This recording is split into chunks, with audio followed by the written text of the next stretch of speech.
Anna, thank you so much. Good evening, fans, and welcome to another edition of PlayOn Sports, coming to you live from Henderson Community Stadium in beautiful, wet, and cold Hood River, Oregon. Joined by color analyst Jordan Johnson and Paul the Wild One Clem operating the camera this evening. I'm James Connor, your announcer. Jordan, let's get right to it. This is going to be pretty much for the 5A Columbia River Conference Championship, isn't it? Yeah, good ball game tonight. 4-2 Hermiston at 5-2 Hood River here. We got a couple of good teams. Hermiston's played a bunch of tough teams. Sherwood they lost to by a touchdown, 35-28, and they lost also 6A McMinnville earlier in the season. But they've been playing really good ball as of late, blowing out the last couple opponents. Hood River sits at 5-2, doing well themselves. So what should we expect to see tonight from the visiting Hermiston Bulldogs? Hermiston spreads it around. They throw the ball well. They got a really young team. They got only 12 seniors out of the group, so a lot of sophomores and juniors get a lot of PT, but they're doing big things, putting up a lot of points, blasting a few teams as of late. So right now, Hermiston looks to have a little bit of an edge. So if you're Hood River Valley and you're coordinating the defense, who are you keying in on tonight? Well, the quarterback, Chase Knutz, has been spreading the ball around. He's only a sophomore, so he's a kid that hasn't seen a ton of time with regards to varsity experience. So he's someone that you can, put a little pressure on, make some quick decisions. Trenton Antonu, running back, and Corey Adams, another kid, both get the ball a lot. They like to grind. So, Trenton's got 12 touchdowns on the season, averaging a little over 5 yards a carry. So he is a kid that we're going to see a lot of. Now let's talk for just a second about Hood River Valley. If you're the defensive coordinator for Hermiston, who are you keying in on as far as Hood River is concerned? Well, Forrest Brody is the kid Hood River is going to go to, 5'6", $165. He cruises. He's the main back. He's one of the state leaders. He's actually one of our guys that I had on our 5A Player of the Year watch. So he's the main dude. But once again, last week they went up top. Kopecky hit for 243 yards and a couple touchdowns, which is something they don't usually do. So it'll be very interesting to see what they do, especially in these elements tonight. Well, it looks like the home team, Hood River Valley, won the toss. They have deferred.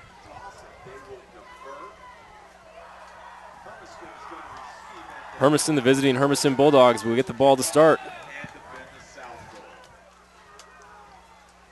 Well, driving out here from the Portland area this evening, Jordan, it appeared to be a somewhat pleasant evening. There were blue skies, nothing too much to worry about, and it's like the skies just opened up, and now we're just getting rained on. Yeah, I don't know where you grew up, bro, but this is the Northwest. We're out at the Gorge, so this is going to be a wet affair, and we're going to see some turnovers tonight for sure.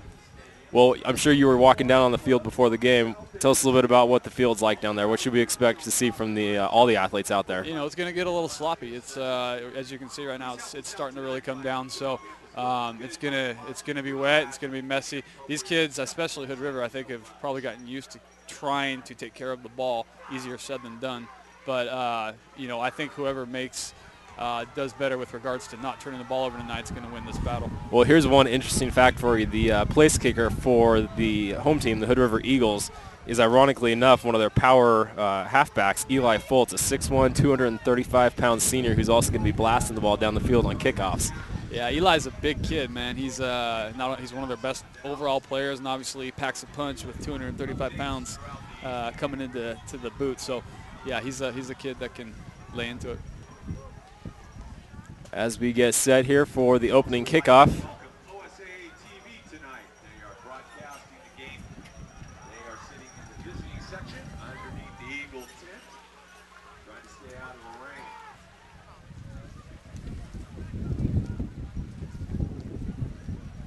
rain. Hermiston Bulldogs are going to send back number 15, Preston Mortar, and number 2, it looks like, Alex Ortiz to receive the kick from Mr. Fultz. We have Hermiston ranked our number 8 team in the state at the 5A level right now. So they're someone that we see on a statewide level being one of the better teams in Oregon.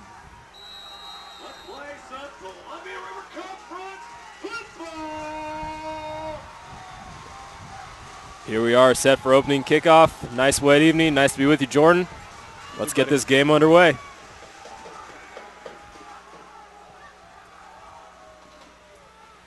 Little pooch down the field, taken by one of the upper backs. He's got it, and he is running. That is number 23 for Hermiston.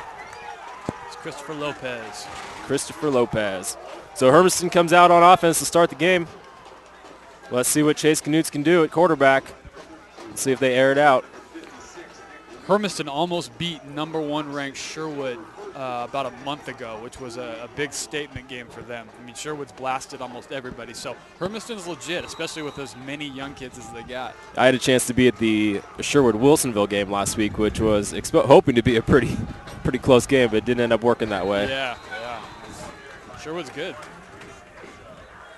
That was number 1, Trenton Antnew with the 4-yard pickup. Hermiston hurries back up to the line. 2 receivers split on either side. Antnew behind the quarterback. Knutz under center. Another handoff, and Antnew takes it, and he is running up the field, pushed out of bounds right about the 32-yard line. Solid first down pickup. The rain doesn't appear to be slowing down the Hermiston Bulldogs yet, does it? No, that better not. 540 yards on the season thus far, 10 touchdowns rushing, 5.4 a carry for Trenton. So he's their featured back, and he's someone we're going to see all night long doing work. Knutz has 2 receivers up top. Ooh. Horse collar right there. Well, they threw the flag there. Unfortunately, I think they're going to get him for a horse collar, but yeah. it did appear as though another player came in to help break. And well, I think that was pretty much unintentional. It just kind of happened. So, it is what it is. I think that's what the officials are discussing now, is whether he was aided, because if he was, then the penalty is null and void. And they are, in fact, calling a personal foul horse collar. So tack on 15 yards, automatic first down for the visiting Bulldogs. Puts the ball right at the 19-yard line. Hermiston head coach Mark Hodges is a guy that's done work with us at the football academy, where we have some of his kids train occasionally. So it's have a lot of good things to say about Coach Mark Hodges. This is his 5th year, correct? Yeah, he's a good one. He's really done a great job building this program, building it within the community. There it is, touchdown Bulldogs. Knutz had his receiver wide open there in the end zone. 6 points easy, Jordan. There you go. Alejandro Ortiz Chavez.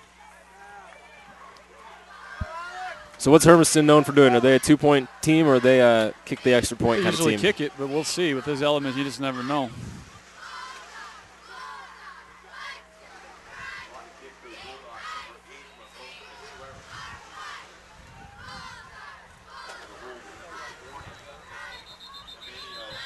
Penalty flag. Let's see what the call is from the official.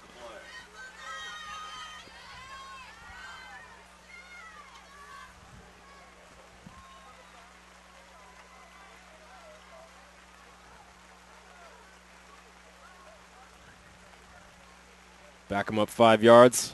Make that extra point a little bit more tricky this time. Yeah, it's not like that 67-yard kick that was booted last night or anything like that, but it's difficult. Heard something about that. Where was that at? Out of Spokane. He's actually one of the kids. Austin Recco. He's a kid out of Central Valley up in Spokane. 67-yard field goal last night. Kick is up and kick is good. And with that score, we are going to head out to break while the 2 teams get ready to set. 7-0 Hermiston. One match away from immortality.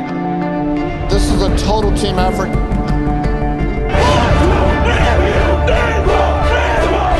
We're gonna come at you. One shot at this.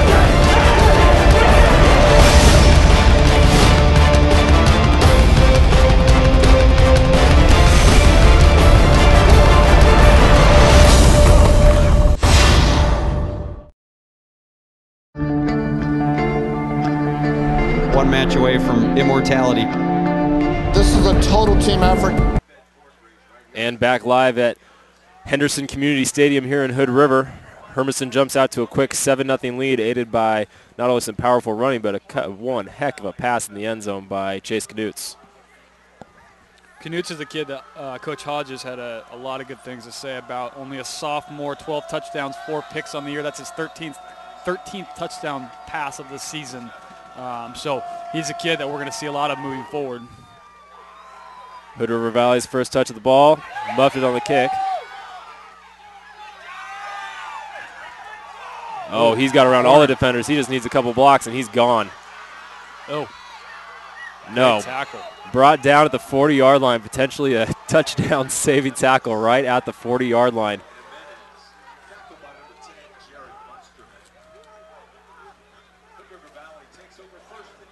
First down and 10. Jordan, talk for a second about this camp you keep referring to. What is this that you're talking about? Through Barton Football Academy. It's the largest football academy in the Pacific Northwest. It's what Taylor Barton and myself run. NorthwestEliteIndex.com. You can go to the site and check it out. Basically, we train the top athletes within the Pacific Northwest. Some of these kids out here you'll see. And it's just really good for everybody to be able to train together and work in the offseason to help their game.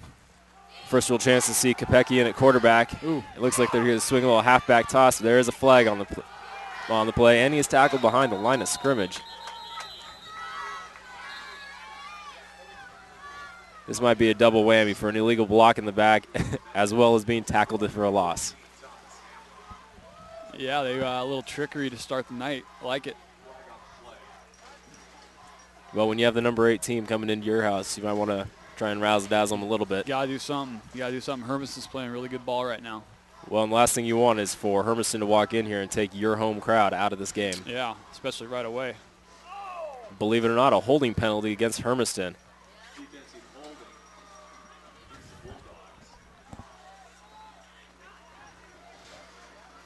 Spot foul, so move it 5 yards from the spot of the foul. It's going to make it a first down and 4. First and 4 from the 46-yard line.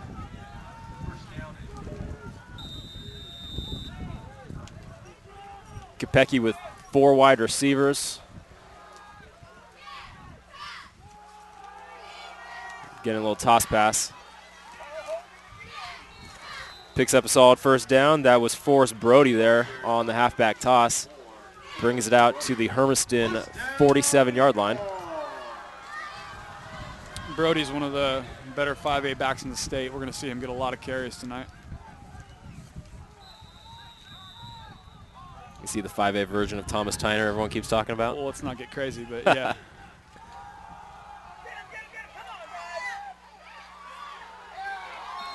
Brought down for just about a 2-yard gain. Brody again. Hood River's a typical run team, but like we said, last week they went up top, hit Parker Young a couple times for a couple touchdowns, and Kopecky put up 243 yards through the air. So they can do both. They can run and pass. As you can see, Kopecky's a pretty good-sized kid. Well, it certainly appears to me so far that Coach Caleb Speary is trying to make some magic happen here with Forrest Brody in the backfield. You're going to have to mix it up. Great tackle. Very good tackle. Snuffed it right up the middle. Pushing back to make it 3rd and long. It's Christopher Lopez again. We've called his name a few times already.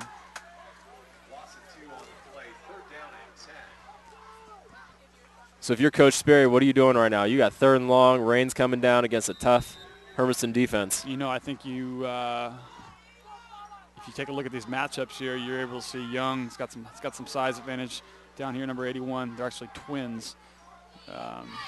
Maybe go up top. Kopecky's at again, 4 wide receivers. He's running out.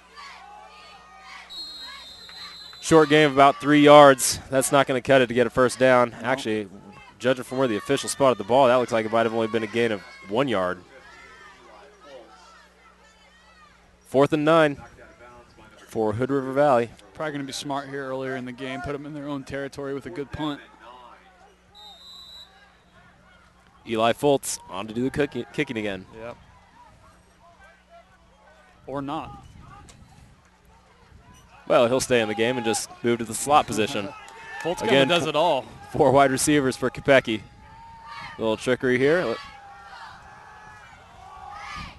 Incomplete pass. Probably not what you were hoping to see if you were the Hood River Valley fans, but giving Hermiston the ball back with pretty good field position. Yeah, you don't really want to let Hermiston get up 21-0 or drop a couple touchdowns on you really quick with as well as the offense is playing and elements like this. So, you know, that's a tough call, gutsy call, but we'll see what they can do defensively. Well, 1st and 10, the wind's starting to pick up a little bit. I don't know about you, but if I were the head coach of Hermiston, I'd be airing the ball out. That seemed to be working pretty well the last time, and I'd make a statement here pretty quick. Yeah, I mean, just don't turn the ball over. I mean, you got yourself a little bit of a lead really early. Mix it up. Chase Knutz with 2 wide receivers split. Hands the ball right up the middle. Gain of about 3 for number 1, Trenton Antno. Picks up 3 yards on the play. It's going to bring you up a 2nd down and 7 yards to go. Antonu's a junior. Corey Adams is a sophomore, so 2 underclassmen are the featured backs.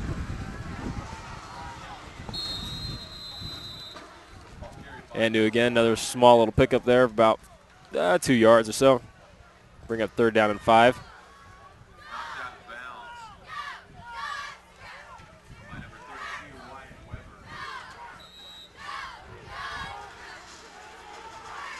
In a bunch formation.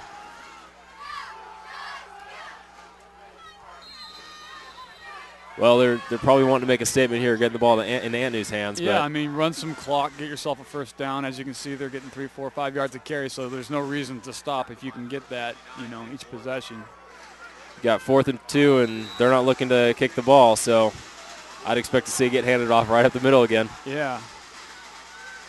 As it is, 1st down. Until you can stop that, there's no reason to do anything different, you know, especially in weather like this. But you can set up your play fakes pretty easily with that.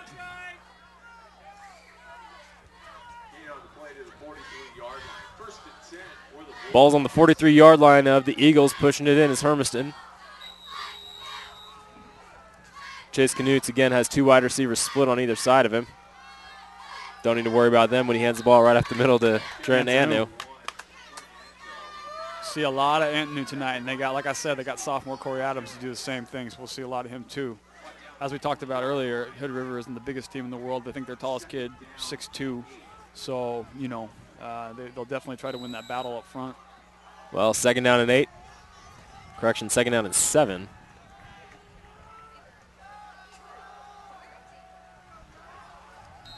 Ball gets handed off right up the middle again to Antno, and another pickup of solid 3, 4 yards. They're going to keep doing.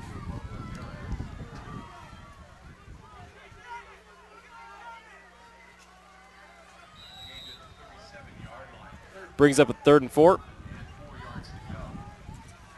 2 wide receivers at the bottom of your screen. And believe it or not, they're going to pass the ball. Incomplete. 4th down, 4 yards to go. Well, it'll be interesting to see what they dial up here.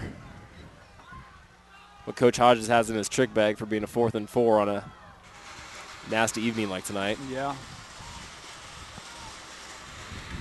Kind of surprised they went up top there.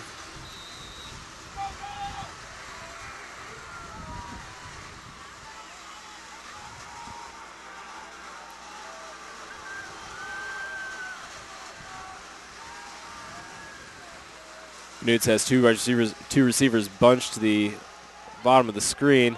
And there's Antno, gets the big hole, pushing it up the sideline. Solid 1st down run by Trenton Antno. He's just feeling his way. As you can see, he's not you know, slamming through that hole because it's just too wet. And he's able to kind of maneuver himself. So good job by Trenton Antno right there. Well, one of the keys when you're a running back is to have patience when you're in the backfield. Absolutely. Watch where your blockers are going to be and then cut the gap. Absolutely. Again, Hermiston has 2 receivers at the top of your screen. Looking to go up top is Knutz. Throws the ball in the end zone. Ooh. Incomplete pass. Incomplete. Wow. I was definitely expecting to come down with that, or at least have the Hood River Valley, one of them come up with that ball. Alex Jimenez, one of the better DBs in the conference, number 7, plays both ways. He's a talented kid. Good job breaking up that pass. Well, one of the things we haven't even talked about yet is how important it's going to be for the ball boys on either side of the field to be making sure these balls are as dry as they can be, shuffling them in and out as often as they can. Absolutely. Right now, I bet you'll see Hermiston run the ball with the way they've been running it thus far, so we'll see if that's even necessary. It's a good stop there. Trying to add it with a short little pickup. Gain of about 3 yards on the play. Still not going to be enough for a first down. Coach Hodges, when he came here, they had about 60 kids in the program, the entire program, about 65 kids. Right now, they're over 100. So doing a good job with numbers, and like I said, they've only got 12 seniors on this roster. Knut's looking to go up top again. Had a lot of success the very first play with that. Not happening this time. I think Hood River has it dialed in from here as far as playing better, yeah. When those defensive backs see him run out of the pocket like that, they know where the ball's going. Playing better D for sure.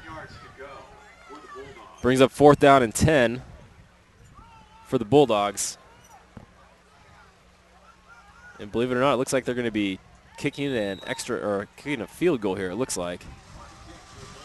Good kicker for Hermiston.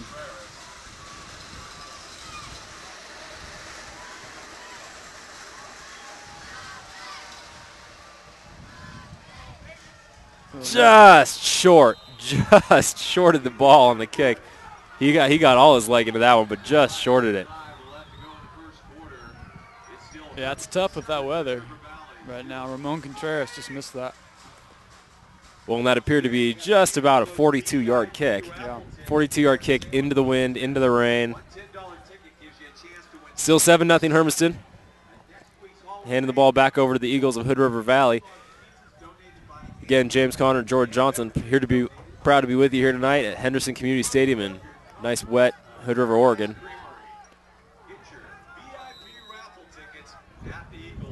Good stop by Hood River right there. They needed that. That would have been a dagger-type score. Kopecky drops back to pass. And ball is dropped. They're going to call that an incomplete pass. Looks like as the receiver went to make the turn, he dropped the ball, so they're going to wave that off. Yeah, lucky.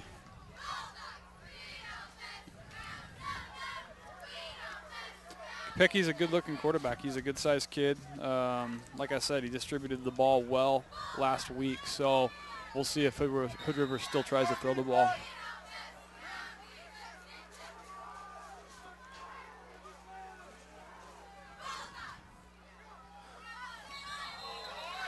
They're going to call an encroachment there on the defense, pick up 5 yards. That'll make it a little bit more of a manageable second down. Got on the jump. It was a good move there.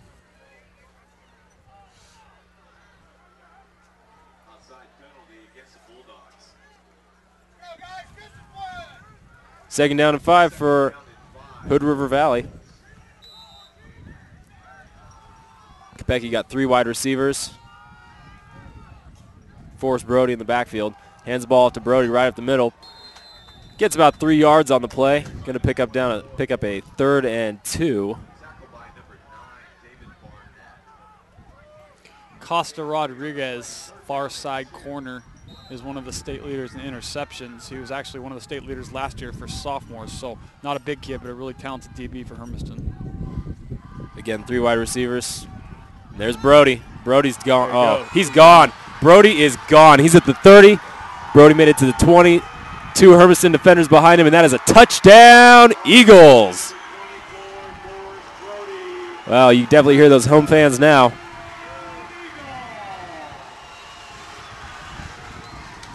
Incredible piece of running by Brody right up the middle. Yeah, that's what he provides. He's that game breaker for him. I mean, without Forrest Brody doing stuff like that, Hood River's not anywhere close to 5-2. So he's a very, very talented kid. He can move, obviously, and we saw that high step in there at the end. Well, yeah, he read his gap, and he just busted right through that seam, took it the ways for a touchdown. Adding on the extra point, we've got a tie ball game. Hood River Valley brought the number 8 team in the state into their house and tied it up. We're going to take a break while the 2 kick teams get ready to go. James Conner and Jordan Johnson here with you from Hood River, Oregon.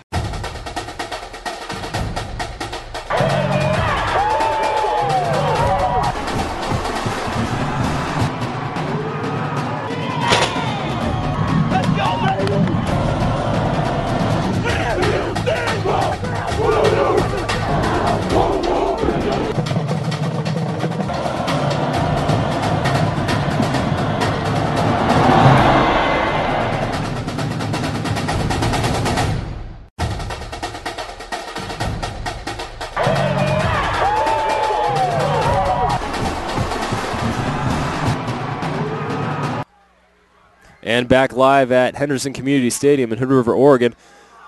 Hood River Valley getting ready to tee the ball up to kick it off to Hermiston. If you're Coach Hodges, you got to be shaking your head a little bit that you just allowed Hood River Valley to rattle off that nice big run for a touchdown to tie this game up. That's how Hood River is going to, survive here. I mean, Forrest Brody's the dude, so they got to be shutting down him first and foremost. Hermiston's got that nice wall for the back. On the carry was number 2, Alex Ortiz for Hermiston. Brought the ball out just about the 36-yard line, setting Hermiston up with a first down and 10. Well, let's see what kind of stance this Hood River Valley defense can make getting this ball back.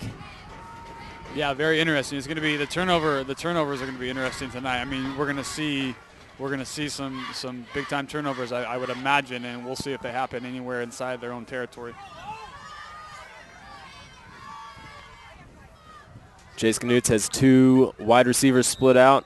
Trent Antnew in the backfield. I think they're going to hand it off to their horse and let him take some time off the clock. Oh, I think he's wanting to challenge the other back to a running back duel. Trent Antnew with a huge pickup there for the Bulldogs. Gives him an easy 1st and 10 well inside the Hood River Valley side of the field. Kyle Beam on that tackle. Kid we'll hear a lot about tonight. Kyle Beam plays both ways on the field. Well, most of the kids play both ways, especially at the 5A level. Definitely a star as a wide receiver for Hood River Valley. Yeah, good two-way threat. One of the better players in the conference. Good baseball player as well. Solid 2-yard pickup for Trent Antnew. Brings up a 2nd down and 8 for the Bulldogs of Hermiston. They're just going right now, trying to keep the flow. Keep the flow and keep Forrest Brody off the field. Yeah, right. Big catch by Alex Ortiz. He was trying to get out of that tackle, but just wasn't having it. Ortiz is a talented wide receiver. He's a kid that's done things previously. 22 catches, 283 yards, and 4 touchdowns on the season. Receiving-wise, he's their guy. So he's a kid we're going to see a lot of tonight. 3rd down and 3 for the Bulldogs.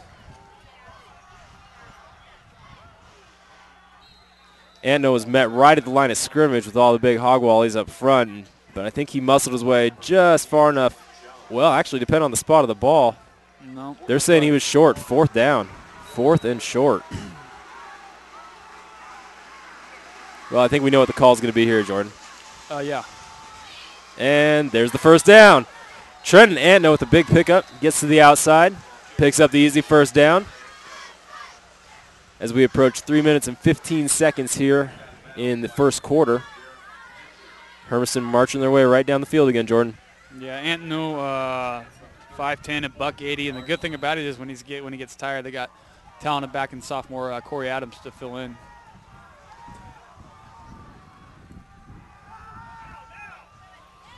Knutz had 2 wide receivers split on either side of him. Looked like he was aiming for number 18, Noah Engelbrecht, but it just went right over his head. I mean, that's going to be tough all night just because of the rain to have that. So we'll see how often they go up top like that. Correction, it was Jared Munsterman that the pass was intended for. Yeah, Munsterman's their top receiver, 6'4", 210. He's caught 18 balls on the year as well. Handoff is to Antnew. Picks up a solid 3-yard pickup. Going to bring up a 3rd and 7 for the Bulldogs. And Jordan, if you're the defensive coordinator for Hood River Valley, what are you telling your team right now? Just saying hang in there and just try and get a stop at all costs? Yeah, I mean, you're going to have to stop. I think you want them to probably throw the ball. It's going to be, regardless of how well you're throwing, it's going to be tough to do in this weather. That's a huge stop right there. Huge stop right there for the home team. That's what you're going to have to do. Kyle Bean comes up with a nice shot there. Well, and that's going to force him into another fourth down situation. Are we kicking the ball again? You know, I mean, they got a good kicker, so points are points. I think 4th and 6, you probably do. You're looking at fourth and 7, and it appears that they're going for it. The Bulldogs are going for it. Knut's under center, throws up a loft pass into the corner. Number 2, Ortiz. Oh, he just overthrew him and turns the ball over. Here comes Hood River Valley. Now they are backed up in their own end zone, but they've got some potential here to get out if they hand the ball off to Brody and let him bring it out. They're going to need to not turn the ball over here deep in their own territory.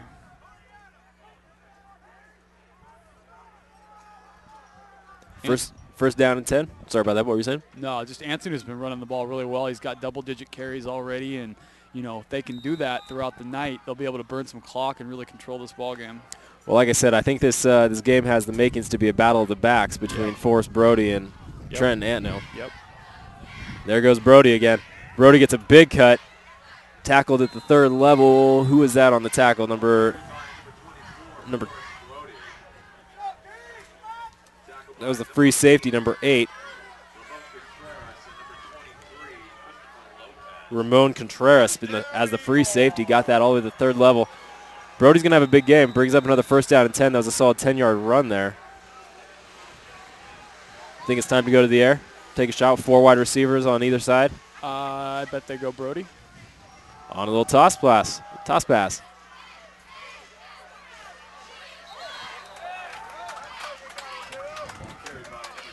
Brody appeared to be trying to high-step his way out of that, but that defender wasn't letting go of that ankle. It wasn't happening. Hermiston's got a pretty good D.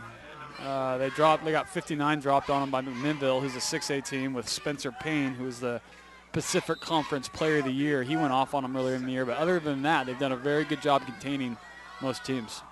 Well, it appears they have a defense that just swarms. Wherever the ball is, they swarm right to it. Yeah. Good pass right down the field. He's wide open. Kyle Beam wide open. Not able to shed the tackles, though. Can't outrun those 2 defenders. Looks like there's some more rustling down there on the ground. Huge pass. Great throw by Kopecky to Kyle Beam. Yeah, that was outstanding. On the money, it's not easy to do right now with the way things are outside. Well, we got a nice little break in the rain. It appears that the rain has let up for a minute. The ground is still going to be really soggy out there for the players, so just don't know that Kyle Beam had the traction underneath him to get that breakaway speed. Yeah.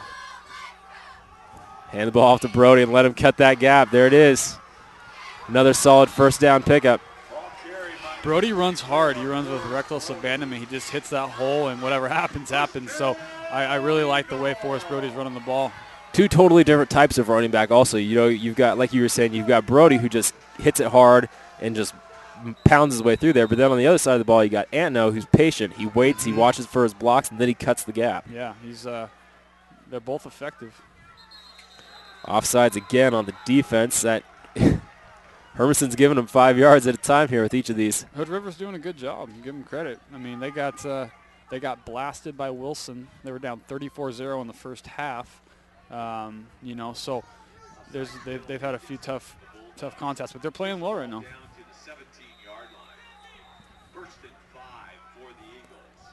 Eagles have 3 wide receivers, and Brody again, of course, in the backfield. The handoff is to Brody right up the middle, runs into his own defender and knocks him down. Brody ran right into the back of number 76, Joseph Hall, and just threw him on the ground. Forrest Brody.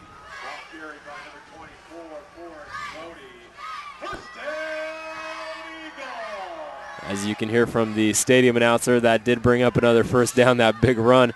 Ball inside the 5-yard line, so we're looking at a 1st and goal for the hometown Eagles. I would not be surprised to see the ball in the hands of Brody right here. Let him pound it in for 6 more. Hermiston read that perfectly, Jordan. Yeah, Brody's one of the statistical leaders for the entire state, multiple categories at the 5A level. So, I think that's where they're going to continue to go. That appears to do it for the first quarter of play. At the end of one quarter, we are looking at a 7-7 tie. Hometown Hood River Valley getting ready to punch it in for what appears to be 6 more points. So we're going to step out to break and be right back. One match away from immortality. This is a total team effort.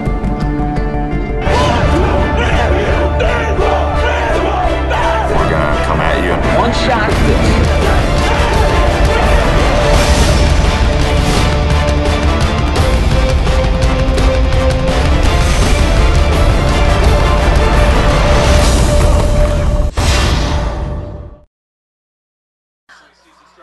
And back live here in Hermiston, James Conner, Jordan Johnson, and the wild one, Paul Clem, with you. Jordan, let's talk for a second about these athletes. You know, these guys are playing for the Columbia River Conference 5A championship essentially tonight. When they're talking about the next level, what is the next level? Are these potential athletes at a Division II, Division III level, or some of these kids qualify and strong enough to play at a Division I, 1AA level? You know, I think it all depends. I mean, there's kids that come out of really small programs, and there's obviously a majority of kids that come from the bigger programs. But, you know, there's plenty of stories where you'll find an athlete in a remote spot or a smaller town that, you know, just for whatever reason figures it out and makes it. So that's what makes this game interesting. You just never know. Second down and goal. Big toss in the handoff. That is a touchdown. Did he get in?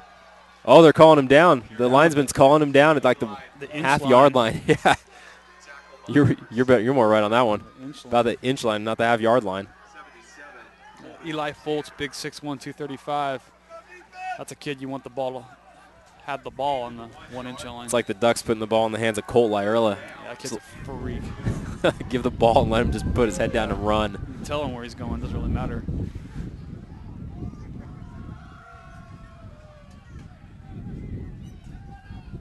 Little flex bone package there, Jordan. Is that what they're running? Yeah.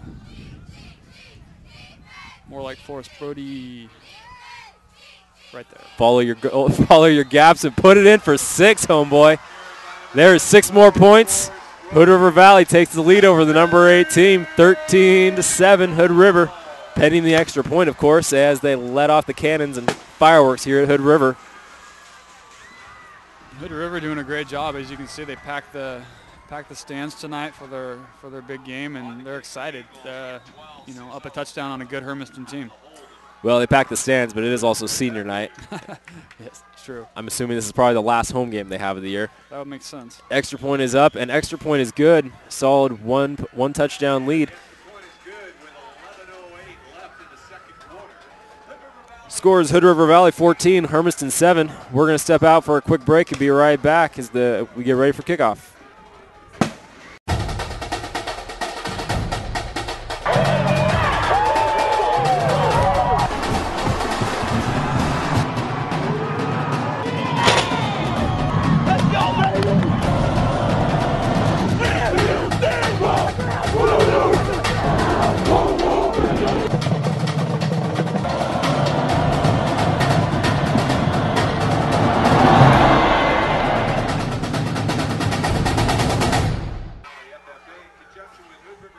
And back on the PlayOn Sports Network, James Conner and Jordan Johnson here with you from Hood River, Oregon for tonight's matchup between the number 8 Hermiston Bulldogs and the home team, the Hood River Valley Screaming Eagles tonight. And they jumped out quickly to a 14-7 lead as we have just 11:08 left here in the second quarter of play. Jordan, if you're Hermiston, what are you looking to do right now? You got to make a statement, yeah. No, I think Hermiston, I mean, they're good enough where, you know, they're not too worried right now. They know what they can do. They've played well throughout the season, so I think they're going to stick with their game plan and do their thing. Ortiz is looking for his blockers. Oh, fumbles the ball. That fumbles the ball out of bounds. Unfortunately, it's going to remain. Well, unfortunately for Hood River Valley, the ball is going to remain with Hermiston. They were hoping to pick that one up, I think. Yeah, I think that's what we were talking about earlier is you do not want to turn the ball over, especially in a game like this where weather is going to be a factor. So expect that to be an issue moving forward.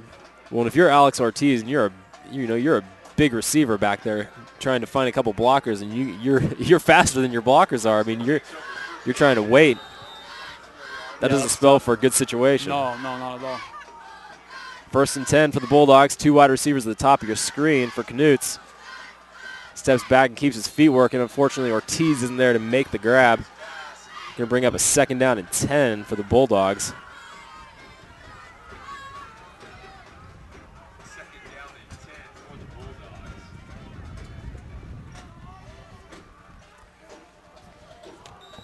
Hood River Valley is definitely making a statement as the rain started to kick up again.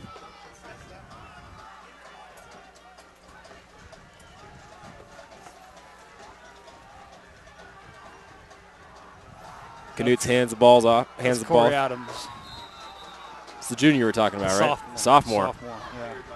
Done a very good job so far in the year. Looked like he was plugged up behind the line of scrimmage just for a loss of a yard. This is going to be a 3rd and long, looking at 3rd and 11 here. Corey Adams, 73 carries, 417 yards, 3 touchdowns on the season, 4 total touchdowns on the season.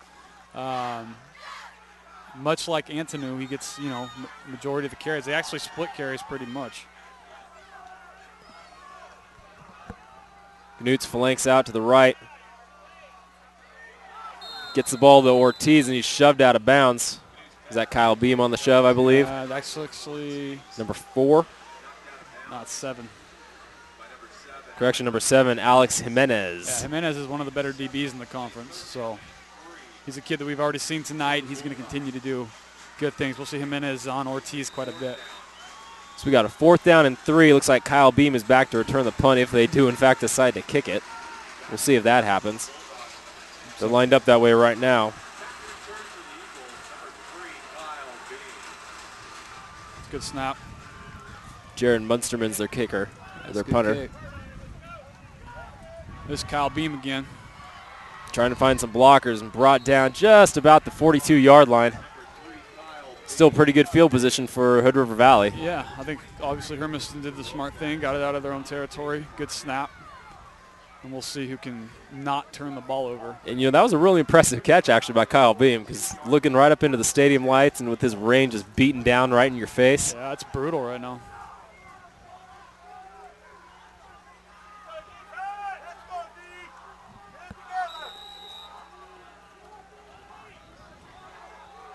Coach Sperry, let's see what he has dialed up. See if he gives the ball off to Brody again. Just let the workhorse go make some points. There he goes. And there he goes. Forrest Brody busting right through the seams. Look at him trucking his legs. Those defenders going to get him? No, they are not. That is a touchdown, Eagles. Umpire dang near slips there at the line of scrimmage. Punching it in for 6 more points is Forrest Brody. One heck of a run, Jordan. 58-yard touchdown run right there. Right after that 75-yarder he had. He's going to be pushing 200 yards in the first half easily. So, Forrest Brody, one of the state leaders in rushing, just killing it right now. First play from scrimmage, and he busts it for a 58-yard touchdown run. Forrest Brody. Wow. Eagles line up for the extra point. Getting set to make this a 2-score game. And there it is. Looking at 21-7. Hood River's come to play tonight, no joke. Well, I think they wanted to make a statement against the number 8 team in the state. Yeah. They lost that game to Wilson, and they barely lost the game to a 7-0 Redmond team that's ranked number 9 in the Class 5A poll. So, their 2 losses are to some pretty good teams at the 5A level so far. So Hood River is legit as well. Looks like the special team coach down there is giving a mouthful to his return team, saying, let's make some magic happen. Mm-hmm. Special teams coach is Micah Mercer, also coaches the wide receivers for the Hermiston team. Sitting Sterling Hall and number 15.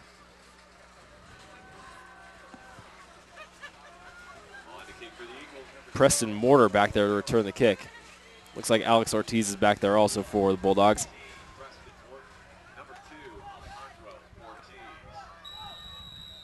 Cesar Romero has the ball teed up this time for the kickoff for the Eagles. Little squib kick recovered by the Bulldogs. Oh, or was it? Or was it? What are the officials saying? No signal yet from the officials. I think the officials are going to get together and discuss this one. I think they're going to call him down before the ball came out. Very interesting. Unfortunately, we're not professional lip readers, and they are calling it first down for Hermiston. So the home crowd doesn't really like that, but the fans certainly over here on the visiting side of the stands are happy about that. Get their boys back on track. Maybe that was just a little bit of a spark plug for them. That would have been brutal. Well, I think Forrest Brody might have had something to say about it, too. Yeah.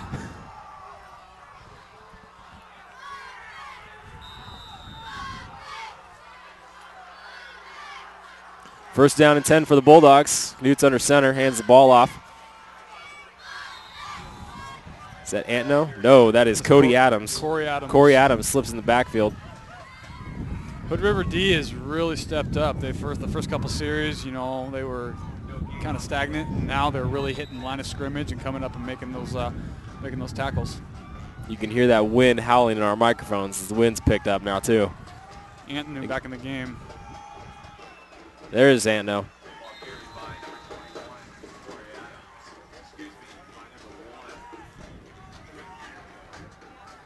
Antno picks up a solid 3-yard gain, brings up a 3rd and 7.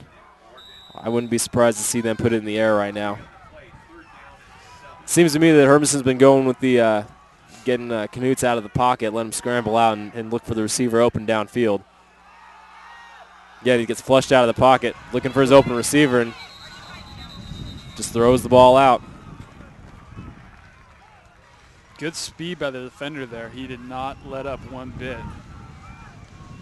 Great pressure. Actually, it appears as though they're calling him out of bounds, about 11 yards behind the line of scrimmage. So it's going to be 4th down and a ways. 4th down and appears to be 21 yards. 4th down and 21 yards for the number 8 Hermiston Bulldogs.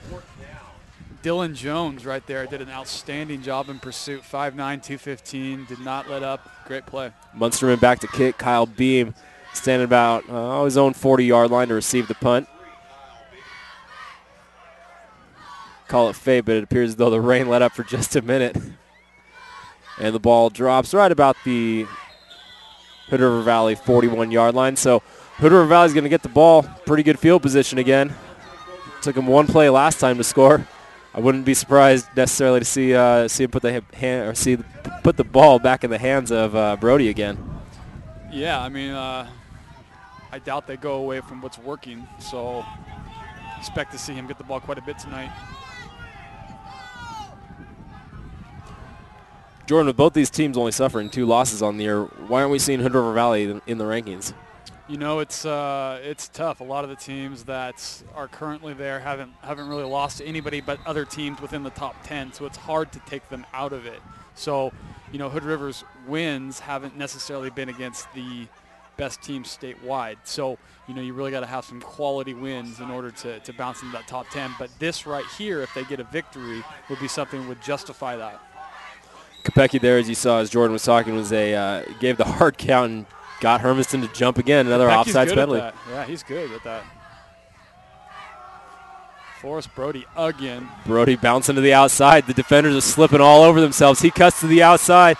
He's running right down the sideline, has a gaggle of Bulldogs just hanging all over him. He starts down the field for solid, 36-yard run there? Yeah. He's got to be right around 200 right now, so if not more. So Forrest Brody once again showing what he can do. Very impressed with him. 1st down and 10 from the Bulldog 26-yard line. 3 wide receivers for the Eagles.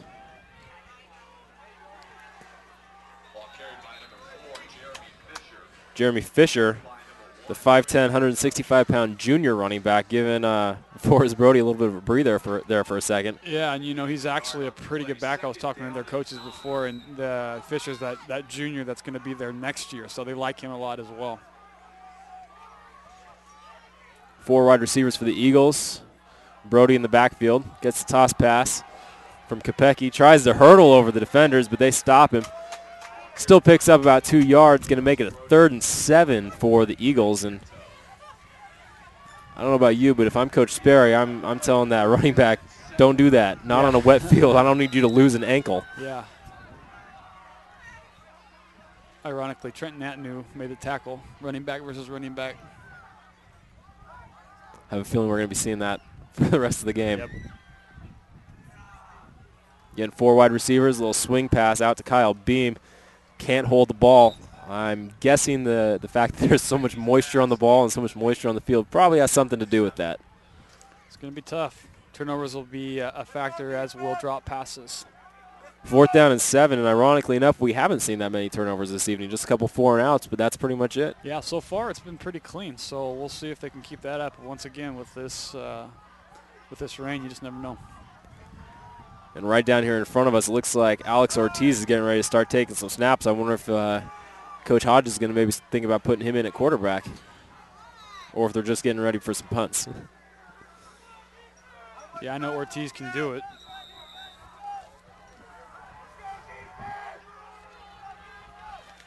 Three wide receivers for the Eagles. 4th down and 7 from the 21-yard line. The handoff is to Brody. He's not going to get the first down, though. Hermiston read that perfectly and picked it up. Turnover on down. It's going to be 1st down and 10. 1st down and 10 from their own 22-yard line. That's a big, big stop if they don't stop him there. I mean, 28-7, that's a nice deficit going into half. So good stop there by the Bulldogs. Well, this is still a really manageable game if you're Hermiston. I mean, it's only Absolutely. 2 scores, so Yeah. and you're capable of, just annihilating teams when you need to. So yeah. we'll see what they can do.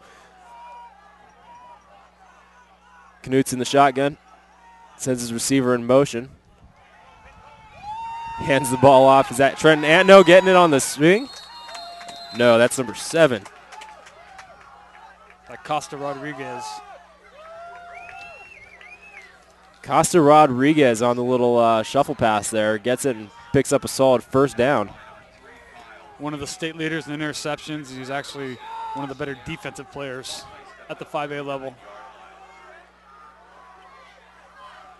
Don't see him too much on the offensive side of the ball. And there it is, Alex Ortiz and what appeared to be Hermiston's version of the Wildcat taking the ball. Yeah, little Costa threw a nice block there at 5'7". Well, we can't underestimate the small guys. I guess not. Look at Forrest Brody's listed at 5'6", so, he's playing like he's 6'3" and mad. Looking at a 2nd down and 4 for the Hermiston Bulldogs. And what position did you play back in your playing days? Corner slot. Corner slot. You probably laid a couple guys out, I'm guessing. Did all right. Ortiz gets the ball, gets hit right at the line of scrimmage and pushed back a yard, so it's going to make it a 3rd down and 6. 3rd down and 6 for the Bulldogs. And as we were saying, when Hood River Valley had the ball, it appears as though Ortiz is in at quarterback now. Yeah, very interesting. I wonder if that's an injury-related thing or kind of what the deal is. There's Costa again. He's got some blockers. He's still in. Big run by Costa. Coming back. Number 21, Corey Adams, had one heck of a block there on the outside to let Costa get some room. There is a flag on the play. Let's see what's going on here.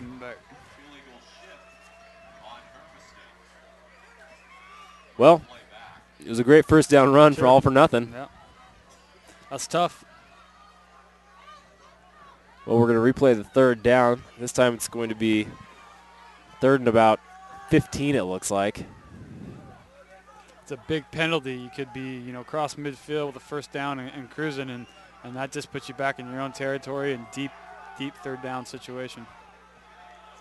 Actually, more than 3rd and 15. It looks like it's about 3rd and 17. 3rd and 17 for the Bulldogs.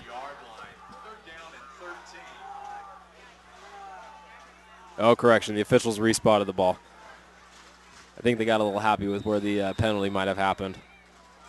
So 3rd and 13.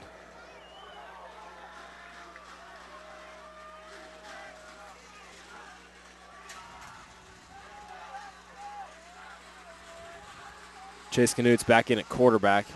Decided to put his big receiver Ortiz there on the outside.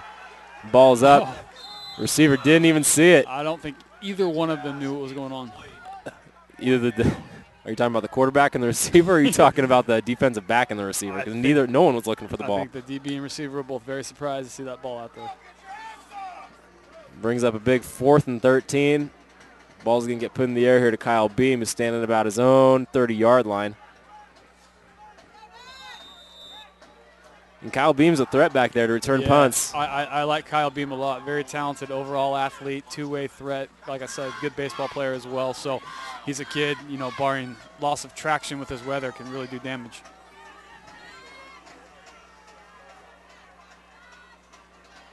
Oh.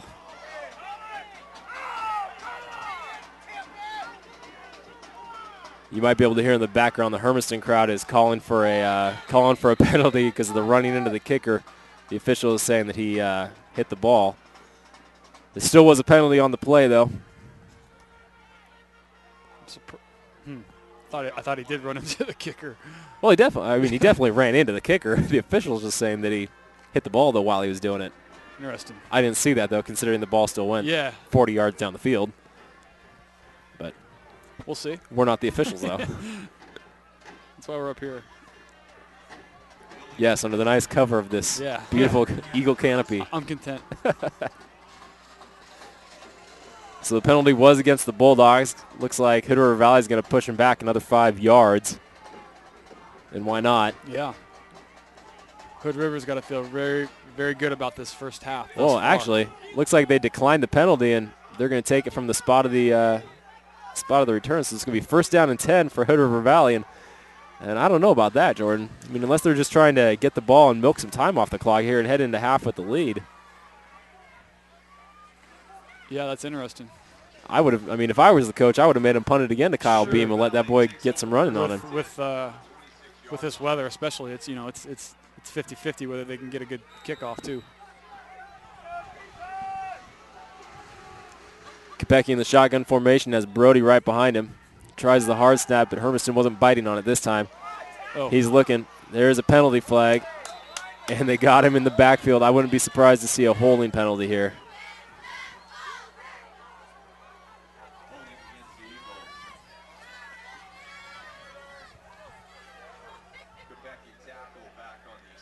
And, in fact, it is a holding penalty. He's going to bring up a 1st down and 20.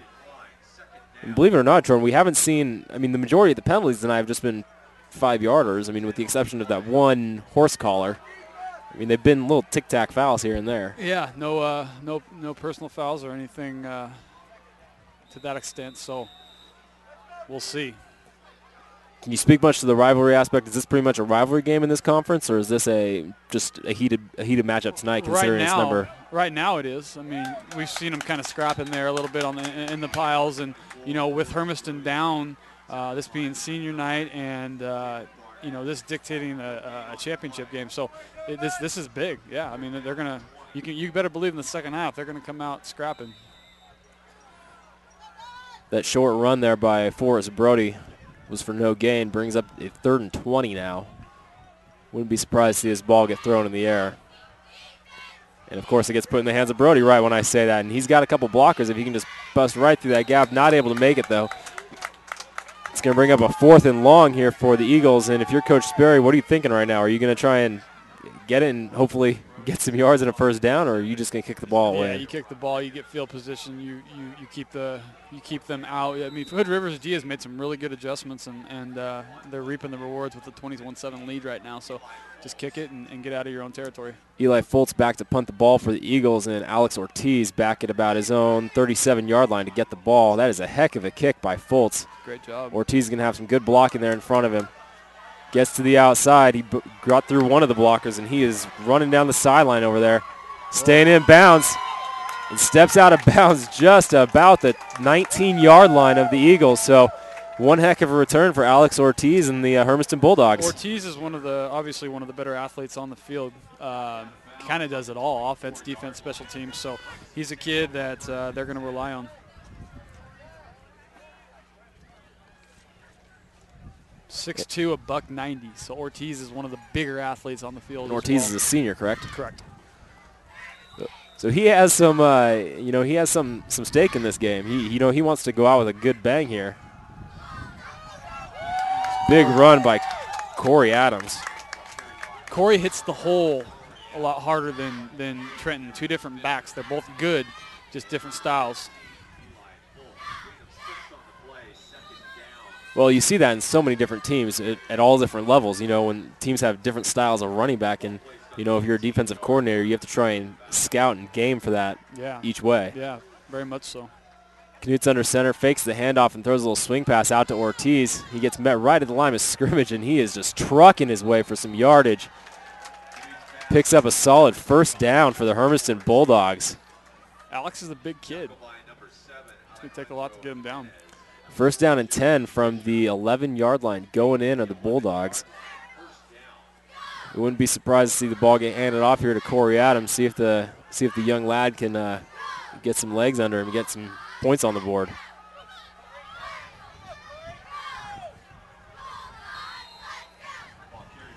What do you say, Jordan? Eagles weren't having anything to do with that one. No, I think they're going to make these guys throw the ball right now. Pretty much know what they're doing. Corey Adams is a super talented sophomore kid we're going to hear a lot about over the next couple of years. So look for him potentially to get the ball in the air right now. 2nd down and 10. Trenton Anton is back in the game. Gets the handoff from Or not. Knudsen. That is a touchdown for the visiting Hermiston Bulldogs. So just like that, Hermiston gets back on the board after that monster punt return from Alex Ortiz. That's big right there. Before half, 2 minutes to go. Get yourself within a touchdown. Well, like you said, though, there is just a little bit over 2 minutes left in the game, and if you're Hood River Valley, or Hermiston at least, you haven't been able to really stop Forrest Brody. So who knows what's going to happen in 2 minutes and 3 seconds, as the clock says. Very true. This is where you need to make sure not turn the ball over. The kick is good. We are looking at a 21-14 score. We got a game here, folks, and we are coming to you live from the wet and windy Henderson Community Stadium. We are going to step out for a brief break, Jordan Johnson and myself, and we'll be back with the kickoff in just a moment here on the PlayOn Sports Network. One match away from immortality. This is a total team effort.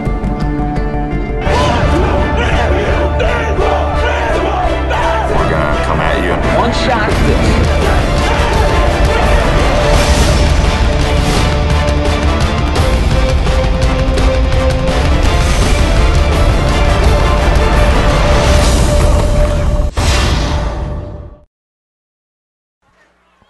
And back live in Hood River, Oregon, the number 8 Hermiston Bulldogs have pulled it back to within a 7-point game, getting the ball teed up to kick it off here with 2 minutes and 3 seconds left in the second quarter of play. Jordan, the rain is really starting to come down now, and it's starting to get really gusty up here. Yeah, I don't foresee this getting too much better, so it's kind of something they're going to have to plan on dealing with for the remainder of the game. Not that I'm a weatherman or anything, but it is the gorge. Jared Musterman with the kickoff. Ball's taken by Kyle Beam. Gets the ball and he's trying to find a gap, but it is plugged up right at the 25-yard line. So 75 yards to go for Coach Sperry, Forrest Brody, and the offense of Hood River Valley. You know, I think this is where Hood River just maintains what they're doing, keeps the ball on the ground, does not turn the ball over, doesn't try to do anything fancy, and at least goes in with a 7-point lead at half. They do not want to go in tied and lose all the momentum. Just play your game and hand the ball off and get some positive yards. It doesn't look like they have Brody in the backfield right now. They got the junior in there, I believe. That is interesting. Jeremy Fisher, it looks like, in the backfield. Fisher's a good back. On the little swing pass from Kopecky. And he picked up a solid 8 or 9 yards there. Yeah, they really like Fisher. Fisher's going to be the kid that, does what Brody does next year. So, yeah, they're excited to have that 1-2 punch right now. Correction, he picked up 6 yards, making now a 2nd down and 4 now. Clock ticking down to a minute and a half left. Fisher still in the backfield, catches another swing pass. Still trying to find blocks, but this time he's met behind the line of scrimmage, and he's going to lose yards. In fact, he's going to be back at almost the original line of scrimmage over there. It's going to bring up 3rd down and 9.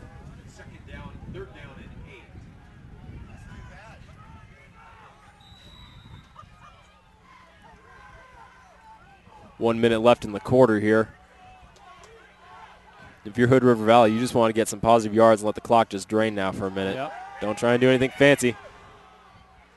Kopecky dishes the ball off to Kyle Beam, just makes it back to the line of scrimmage and gets out of bounds. So the clock's going to stop with 47 seconds, and it's going to be a 4th and long here. So not necessarily what you're hoping for if you're Hood River Valley. You want to keep the ball in bounds for one because, granted, they could call a timeout, but the whole point of this is just to get into halftime right now. Get into halftime, but don't let the ball get back in the hands of Alex Ortiz because he might not be going in with the lead at halftime. That's what I'm talking about. Eli Foltz back to punt the ball again. Good Gets kick. a monster Very kick good up. kick. Ortiz is retreating back to about the 30-yard line, and the ball will be down at the 29-yard line of Hermiston. 38 seconds left in the second quarter. Hermiston's bringing their offense out onto the field, and I have to imagine that we're going to see a lot of Trent and Antno here for a second, getting some, hopefully some big rushes out of this. Yeah, well, I mean, I don't foresee them throwing Hail Marys from the around 25, but yeah, Antno's definitely going to be. It looks like Corey Adams might be on the field right now.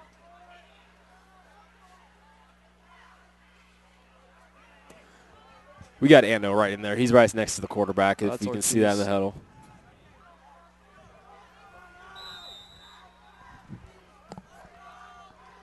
My partner and I are having a little challenge here. That is Trent Antno there in the backfield.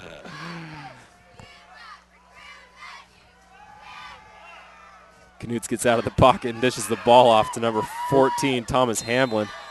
Picks up about 7 yards. Oh, maybe about 6 yards. Going to bring up a 2nd down and 4. Hermiston calls timeout. Timeout, Hermiston to stop the clock. Timeout on the field. Well, it's going to be a short 30-second timeout, so we're going to leave it here. Jordan, you know, if you're number 8 Hermiston, you're going into halftime down. You know, you're Coach Hodges. What are you saying to your team? I think you're saying, hey, we're a good ball club. I mean, you can look at all their past games and who they've played and what they've done, and Hermiston's legit. I mean, they're the reason they're ranked number 8 in the state is because they've played good ball all season. So I don't think they're going to be too weary. They're going to need to make some adjustments. They're going to need to tackle Forrest Brody for the remainder of the second half. Otherwise, you know, you can't let the guy go for another 200. So it'll be very interesting. I think Hermiston's going to make some necessary adjustments, and they're going to be fine. Well, and I'll be interested to see what Hood River Valley, what adjustments they make, because if Hermiston does in fact start keying in on Forrest Brody, maybe that's going to open up the game for the passing game and get Kyle Beam involved here. Yep. So 2nd down and 5 for the Hermiston Bulldogs. 28 seconds left in the second quarter. Ball sitting and resting right on the 34-yard line of the Bulldogs. Knuts just doesn't look comfortable back there. What a catch. What a catch for Jared Munsterman. That was a huge first down catch right at the 40-yard line. Bulldogs are definitely in business now with 16 seconds left on the clock and a 1st and 10. Going to chip into this lead maybe a little bit more heading in here to the half. Knuts gets everyone up to the line of scrimmage, so too much time doesn't drain off the clock. Gets the ball out to Alex Ortiz. Out of bounds. Or at least fumbles the ball. Clock's going to stop, though. Hermiston's going to take a timeout. Their second timeout. They've got 1 left, 4 seconds left. I think from here you're either going to see one heck of a field goal or Hail Mary, one of the two. Yeah, we'll go with Hail Mary in these conditions. So good job, though, getting the ball. Short route. To Ortiz, your big receiver, so good job on their part. Well, I would not be surprised here to see Ortiz and Munsterman there split out on one side and just go throw the ball up. Yeah, just heave-ho. They're going to have Kyle Beam was sitting back there playing kind of that free safety center fielder type and almost picked that ball, but didn't. Ball just went off his hand and Munsterman caught it. Well, we're looking at a 2nd down and 5. Obviously, with only 4 seconds left, there's not going to be enough time to do anything. So really, you're just looking here at like Jordan and I have been saying, just one Hail Mary or whatever. But I think both these coaches are just concerned with getting out of this rain for a minute, letting their guys dry off and catch their breaths and come back out here for another 24 minutes of solid football. Both teams played very, very well in this first half, executing what they needed to do. Not too many big turnovers, especially with this weather. So very good, very well played first half. And here we go. Knuts has 4 wide receivers. Munsterman, Ortiz at the top of your screen. Antno there to block, and he is flushed, and he is taken down well behind the line of scrimmage. And that's going to do it for the first half of play, believe it or not, a sack. So Hermiston's going to go into the locker room. Number 8 Hermiston trailing by a touchdown. 21-14. We're going to step out for a quick break. We'll be right back, and then we'll head into the halftime show. So we'll be right back. Stay with us on the PlayOn Sports Network.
one match away from immortality. This is a total team effort. We're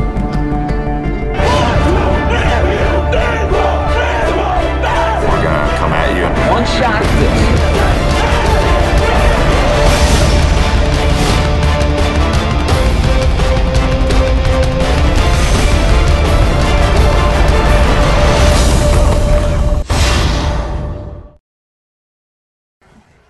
And welcome back to Hood River Valley High School here in nice, cold, windy, wet Hood River, Oregon. James Connor, Jordan Johnson, and Paul the Wild One Clem operating the camera for you this evening. Jordan, what do you think about halftime here? You know, it's been a really good first half thus far. We got the number 8 team in the state down by a touchdown to a Hood River team that's playing very, very good football. So, I mean, this is the type of conference, championship game that we wanted to see. So, yeah, this has been really good. It's going to be interesting to see what the weather does here in the second half and who can maintain what they did in the first half. So, very, very interesting thus far. Well, and I just remembered that, Hood River Valley won the toss and they deferred, so they actually get the ball to start the second half with a 7-point lead. So, maybe that's a little bit of momentum heading into it, but we did hear from Hood River Valley sources that, the stud running back, Forrest Brody, might have busted up his collarbone a little bit. Yeah, so that would be a major blow to say the least. I think that's him right there. So I'm assuming if he's running on the field with pads on, he's probably good to go. Yeah, I can't imagine with the busted up collarbone they'd bring you out as a decoy. That'd be wrong. Well, Jordan, talk for just a second about PlayOn Sports and what a great opportunity this is for not only coaches at all levels to really scout players, but also for friends and family. Yeah, it's amazing. I mean, you're able to go watch your loved ones play on a Friday night when you're not able to get out to the game or when, the weather elements aren't exactly great. So, kudos to PlayOn for doing this and reaching out to everyone across the country. It's just amazing that, friends and family can watch their athletes play and sit at home on a Friday night and see a good ball game. So, yeah, very, very exciting times. Well, this should stand to be a pretty exciting second half of football coming up. Do we have any scores coming up from around the state? There's a bunch of scores. They're always being updated. Jesuits was up 14-6 on Aloha, which is the matchup of the night. We got a tough 5A game with Crescent Valley, number 10 Crescent Valley playing number 2 Silverton. Number 2 Silverton's up 10-7 right now at half. That's a big ball game. Sheldon's blasting Thurston 35-8. Sheldon being the number 1 ranked 6A team in Oregon. So those are just a few of the scores, and we'll definitely bring you more as they come in. Well, both teams look like they're set and ready to kick the ball off and get this second half underway. Kyle Beam set back there for the Eagles to return the kickoff. The wind has definitely started to pick up, and we've got 24 minutes of football to go. Jared Munsterman's getting set to kick the ball off here for the Bulldogs.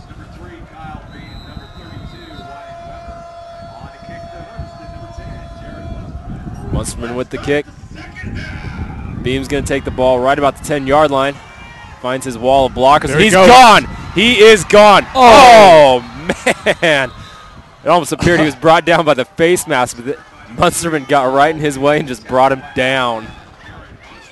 Yeah, that's... He was just about gone. He got through all the different levels of that kick return team or that kickoff team, and, man, he was just about gone. I think Kyle Beam got pretty excited there. Got tripped up. Well, like I said, it almost looked like he got brought down by his face mask, but apparently Stripes didn't see it I that think way. we would have seen a hanky on the field, yeah. Yeah.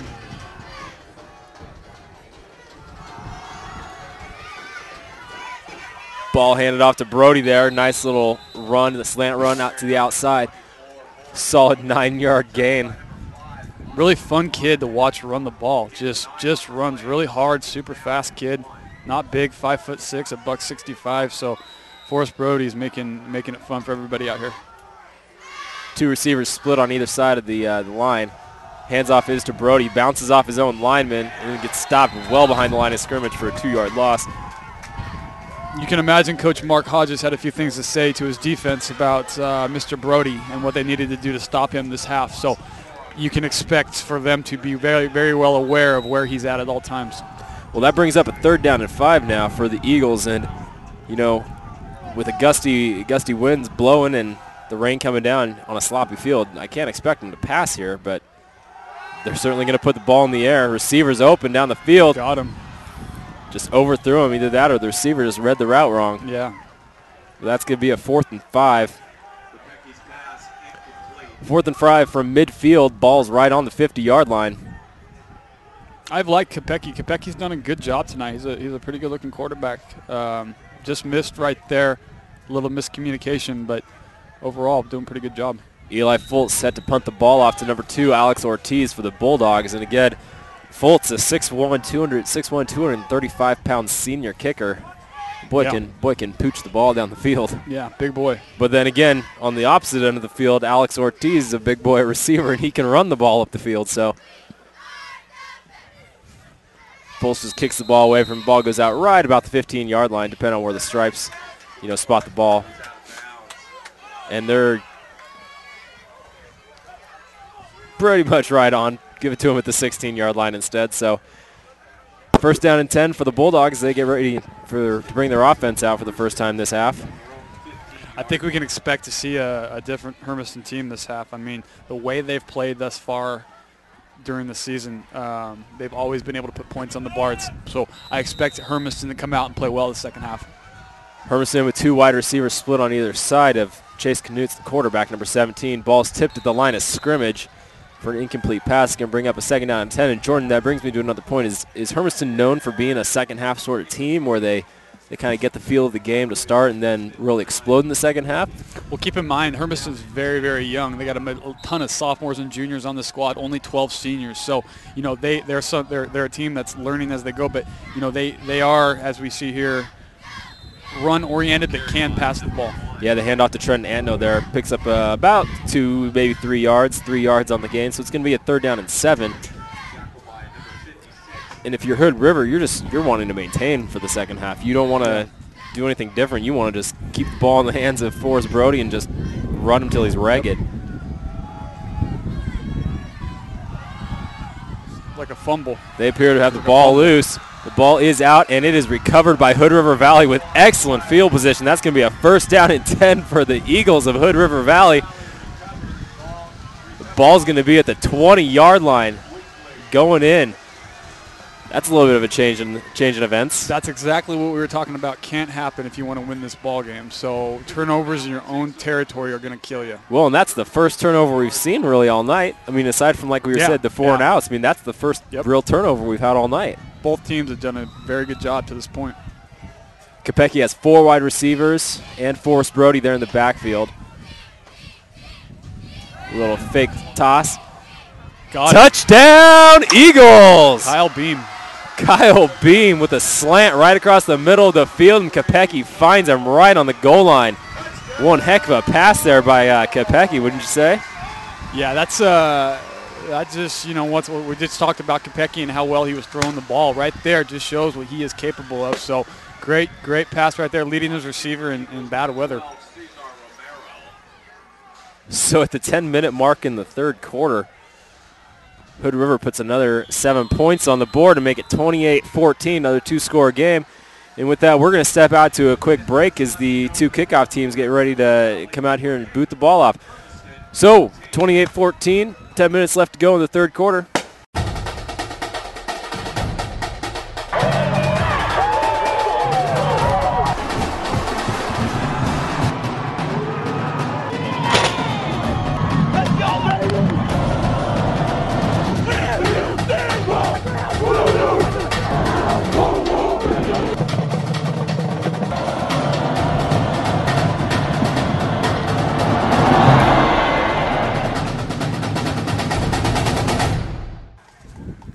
And back live in Hermiston.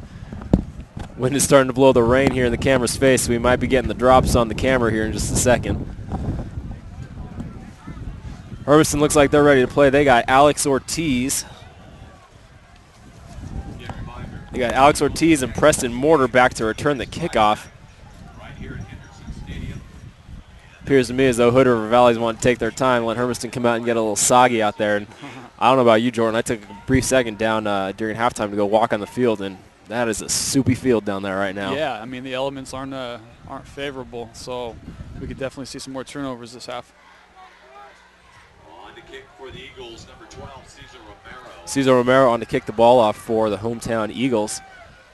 Back to return for Hermiston, number 2. We'll see if they put this in the hands of Alex Ortiz or try to kick away from him.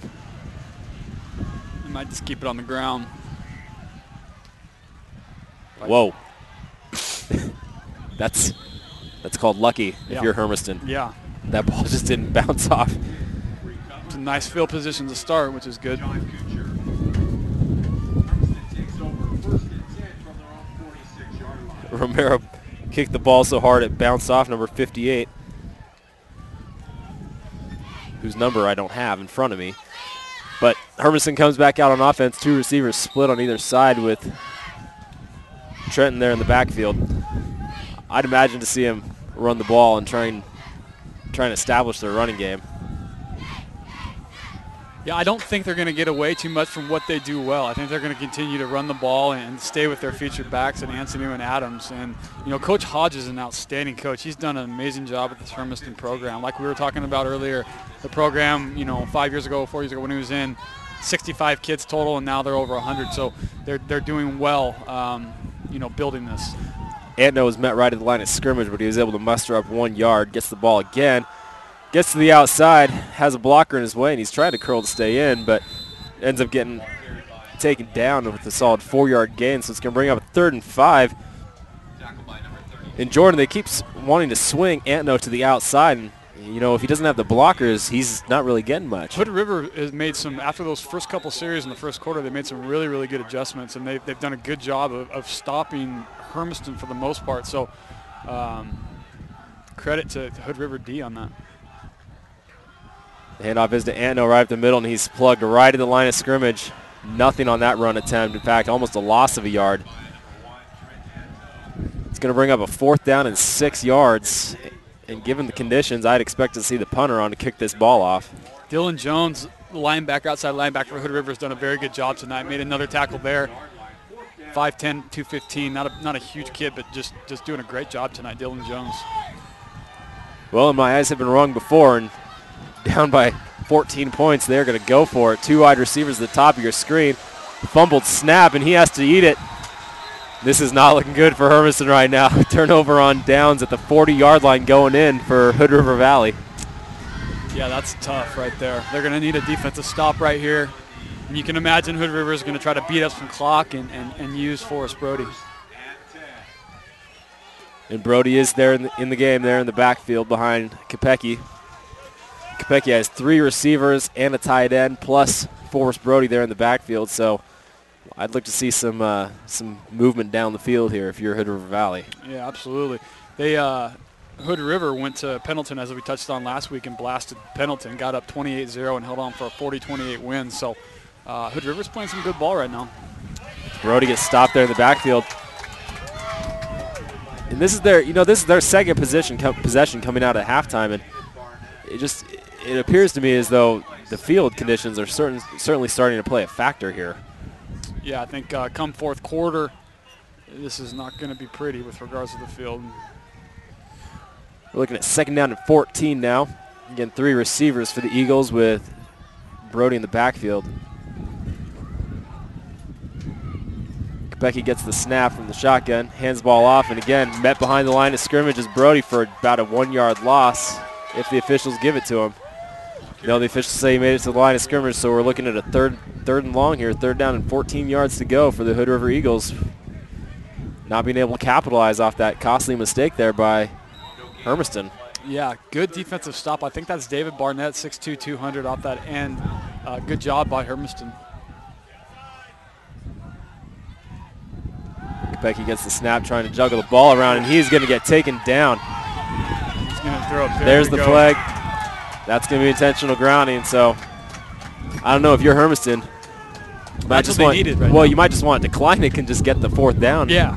I mean, play a little field position right now. Use the weather to your advantage. That's basically what they got to be thinking, because I don't care who you are. It's going to be tough to score. You shut down the run game, you're not going to be able to throw too much with the weather the way it is. So right now they just need to be focused on stopping their top backs and playing turnover free. And then getting the ball in the hands of their running back and just let him power down the field. Do your thing. The two running backs, their two-headed monster there, Corey Adams and Trenton Annual. There you go. So intentional grounding is what's called on Kopecky of the offense for Hood River Valley. It's going to bring up a 4th down.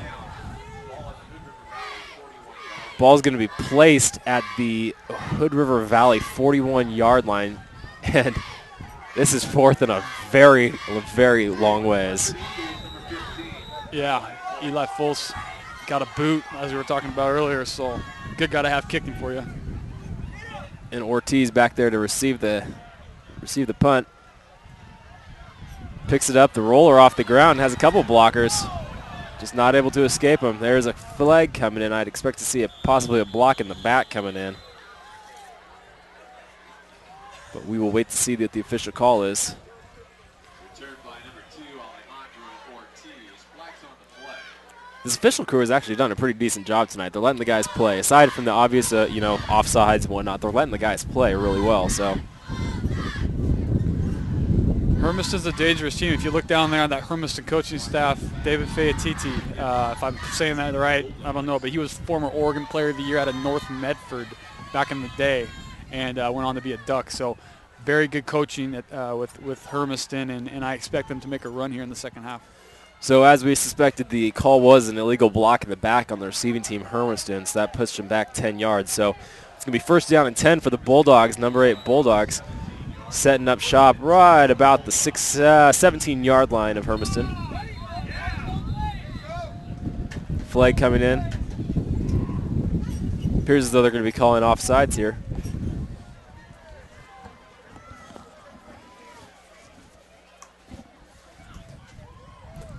Offsides it is. 5-yard penalty. 1st down and 5 for the Bulldogs, and this is, all the yards you can get right now. Yep. Whatever you got to do.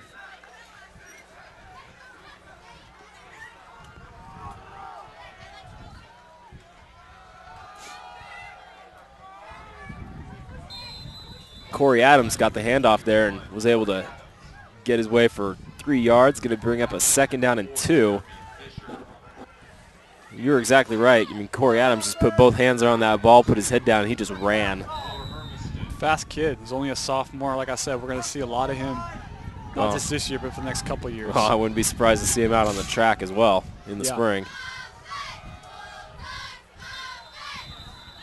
There's a handoff to the big halfback, number 4, Alex Campbell, rumbled forward. I think he gained just about a yard, not quite a 1st down, but so it's going to bring up a 3rd down and 1. Haven't called Campbell's name a bunch tonight. 5'9", 200 pounds. He's the team's leading tackler, so you got a shot there offensively.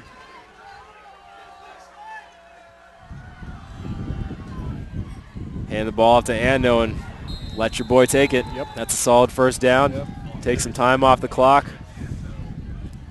Under 6 minutes left to go here in the 3rd quarter, and that's a solid 1st down pickup for Ando. It's no secret what both of these teams are going to do for the remainder of the game. I mean, they're going to pound the ball and try to mix it up as good as they can, but you can only throw so much in this. Looks like there's some confusion down there amongst the offenses, what plays being called and where people need to be lined up at. Knutz gets out of the pocket, throws the ball down the field, and that's a solid grab.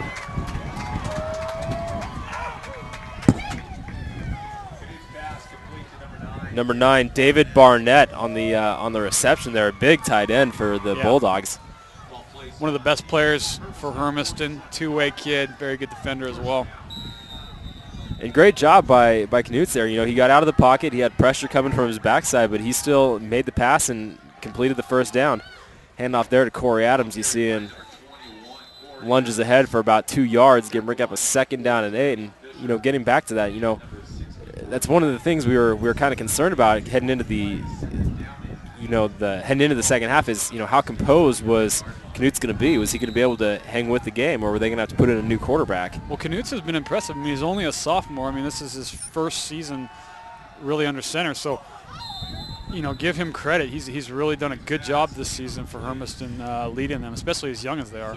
Well, wide receiver number 10 there, Jared Munsterman, I don't think was on the same page as his quarterback, and as that ball just sailed well over his head. Yeah. We'll leave it at that. Brings up a 3rd down and 8 now for the Bulldogs. Knutz comes into the huddle with the play. Munsterman's been a big-time target for Knutz all year long. Oh, they're going to call a false start there on number 9. David Barnett just got a little anxious there. You see that one from up here.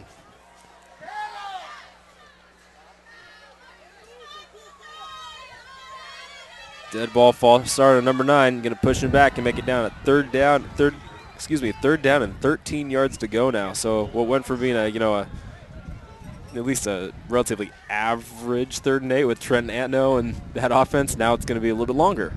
3rd down and 13 for the Bulldogs. Hermiston's the home of Jared Zabransky. Many may remember him as a famous quarterback at Boise State, so kind of living that legacy.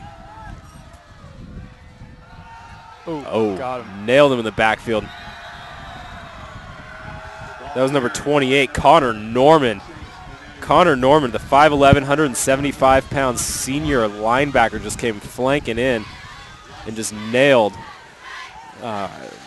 Chase Knutz from behind. Yeah, big play right there. Hood River D has really stepped up. They've been impressive today, and if they can hold on and they can keep doing this, they're definitely a team that deserves consideration of breaking that top 10. It's going to make a 4th and 21 now. 4th and 21. Jared Munsterman is set to kick the punt. Kyle Beam for Hood River Valley back to receive it. Let's see if they, let's see, number 1, how well the kick goes here, but number 2, what Beam can do.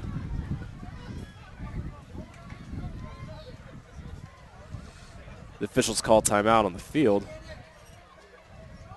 and they're getting set to play again.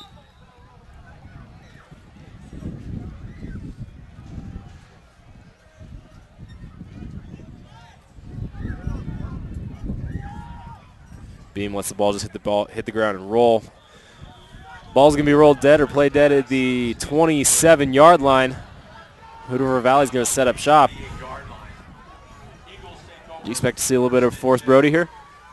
Probably a little Brody, and you can expect Hood River to maintain that run game, try to run some clock. If they can be smart about this and maybe even add just another score and play field position, that would put them in a really good position to win this ball game. Well, in the last possession for Hood River Valley, Hermiston nailed them each time at the line. Just pushed him back. So they're bringing their defense from all sides, and they got him. Oh, but look at Brody just snuck out of there. Kid's good.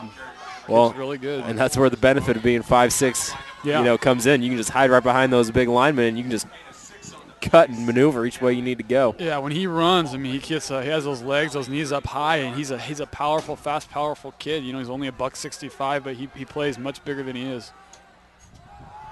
2nd down and 4 yards to go, and this time Brody's not going anywhere. In fact, he's going to get pushed back 2 yards. So it's going to bring up a 3rd down and 6 now for the Eagles, and this is exactly what we were talking about. They need to convert. They need to make a 1st down. They need to keep moving the ball down the field. David Barnett's had a monster half thus far. He's been all over the field, both offensively and defensively. So Hermiston's going to have to continue this. Timeout, Hood River Valley. Well, Hood River takes the timeout. We'll take one with them. 28-14 here with 2:53 left in the 3rd quarter. Jordan Johnson and James Conner back with the PlayOn Sports Network. We can get a player up here. Oh, that's good stuff. All right, perfect. Prepare a Wiley Ballard graphic. Do you want me to start the stream? Start the stream. Camera 3. Beautiful. We're coming in on 1. For more information on how your school can join the PlayOn School broadcast program, go to playonsports.com/SBP.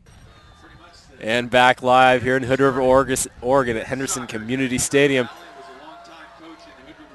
The hometown crowd has definitely stuck around to cheer on their Eagles tonight in this, which is turn up to be a surprising sort of game. I don't think you had it forecasted this way. I will admit I didn't. Hermiston's been playing some really good ball, and I mean, I think they can still come back here. But, Hood River, hats off right now. So they've done a very, very good job and shown up big time. Well, this is going to be a huge play right here. I know there's 2:53 left in this quarter and 12 in the fourth, but this is going to be a big play. 3rd down and 6. Got to see if they can convert.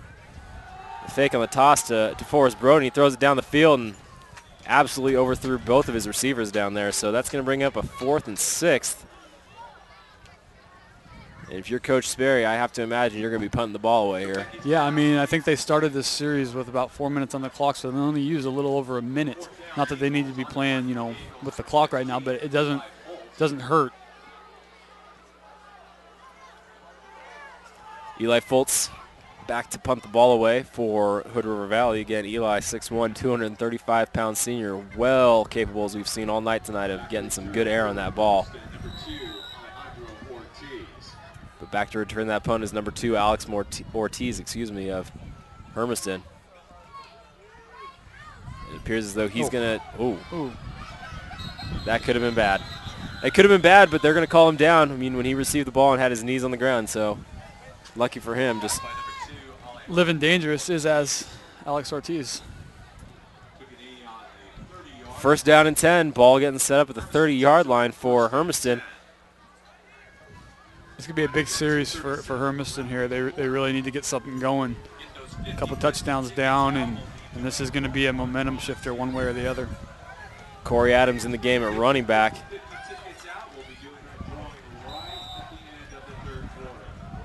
And Alex Ortiz in at quarterback, so Hermiston version of the Wildcat, I guess. Yeah. Hand the ball off in that little shuffle pass there to Costa Rodriguez. And he gets met immediately behind the line of scrimmage and just pushed back. Costa's a tough kid. He's one of those kids that contributed a bunch as a sophomore, one of the state leaders as a sophomore in INTs, and someone that we're going to hear a lot about moving forward with this young Hermiston team. 2nd down and 10, no gain on the play. Again, Ortiz still in at quarterback. However, he does have Rodriguez going in motion there again, and looks like he's going to follow his blockers, and Ortiz is going to cut right up the middle. Almost picks up a 1st down. That's a solid piece of running there by Alex Ortiz for a nice little 8-yard gain. Going to bring up a very manageable 3rd down and 2, and I don't know about you, but if I were Coach Hodges, I'd be bringing Antno in right now and pound that ball for 2 yards, just at least get a 1st down. Yeah, that's probably your best option, but at the same time, Hood River knows that. So Ortiz, 6'2", $190, gives you a nice running option as well. Again, we see the shuffle pass, and Costa. It works this time. Costa picks up the 1st down and a little bit extra for the Bulldogs. 1st down and 10. That's what you want to see if you're a Hermiston Bulldog fan. A 1st down, at least move the sticks. You got 4 more downs of life. This Hermiston team really surprised Sherwood, who's blown out everyone and lost 35-28 at their place. So showed what they could do. Seems to me that Hermiston has 2 plays in that formation, and there goes Alex Ortiz, drugged down from behind, but that's a solid 25-yard pickup there for Ortiz. Yeah, this is exactly what they needed right now. They needed a big series, and they needed to get out of their own territory, so they're doing it as we see it. Very nice piece of running by Mr. Ortiz. Number 17, Chase Knutz, comes in. Only this time he's getting flanked out to the top of your screen as a receiver. Chase Knutz. Alex Ortiz still in at quarterback. Putting Rodriguez in motion. Penalty flag comes in. Illegal procedure. So we're going to back it up 5 yards and let Hermiston try that one again. Takes the ball back to the 42-yard line.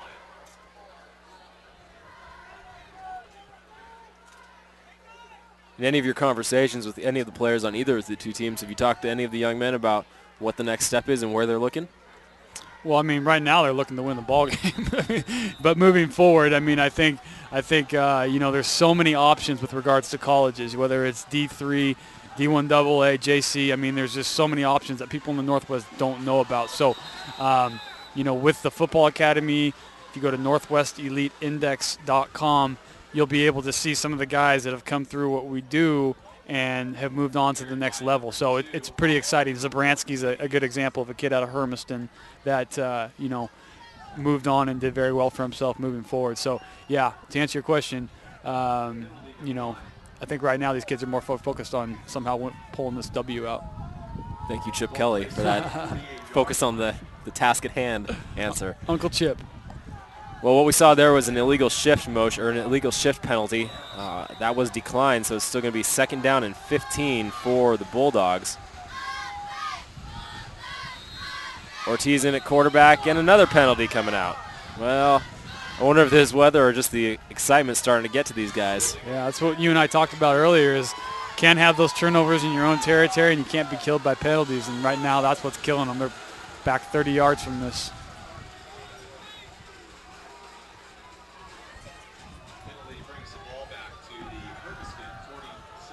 That's going to set up a 3rd down and a very long ways. We're looking at 27 yards.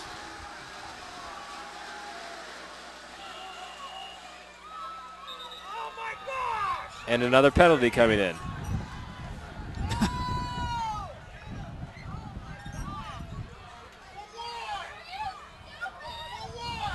False start again on Hermiston. That's going to back him up another 5. Now we're looking at 3rd down and 32. Excuse me, 2nd down and 32. So 2nd down and 32, and Jordan, I don't know about you, or I don't know if any of the fans at home can hear these Hermiston fans on either side of us, but I don't think they're necessarily thrilled with what's going on. Not too pleased, to say the least.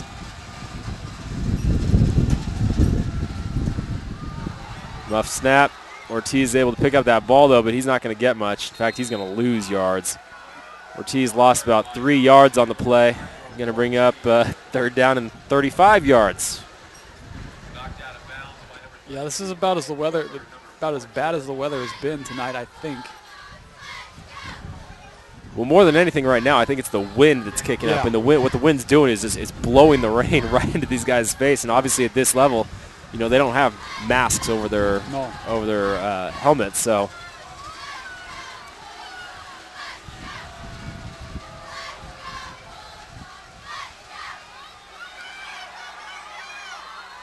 Well, Corey Adams met about 3 yards behind the line of scrimmage. It's going to bring up 4th down and practically a mile here. And that's going to do it for the 4th quarter of play. So after 4 quarters, we're looking at a 28-14 ball game. And this weather is starting to kick up a little bit, so it's going to be exciting to see what this 4th quarter can bring. 28-14 here on the PlayOn Sports Network. Jordan Johnson, James Conner. We'll be back with you in just a brief moment.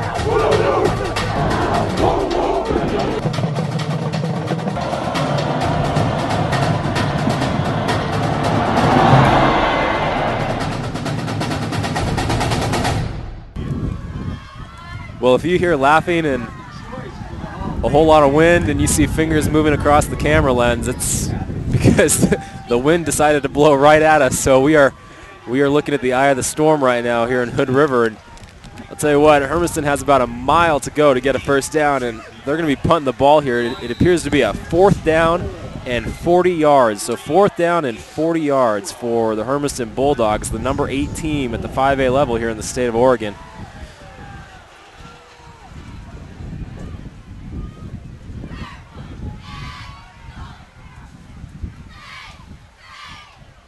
Kyle Beam just lets the ball drop in. He's going to let the weather handle the return for him. Makes sense. Yeah. Smart little play. All right, 1st down and 10.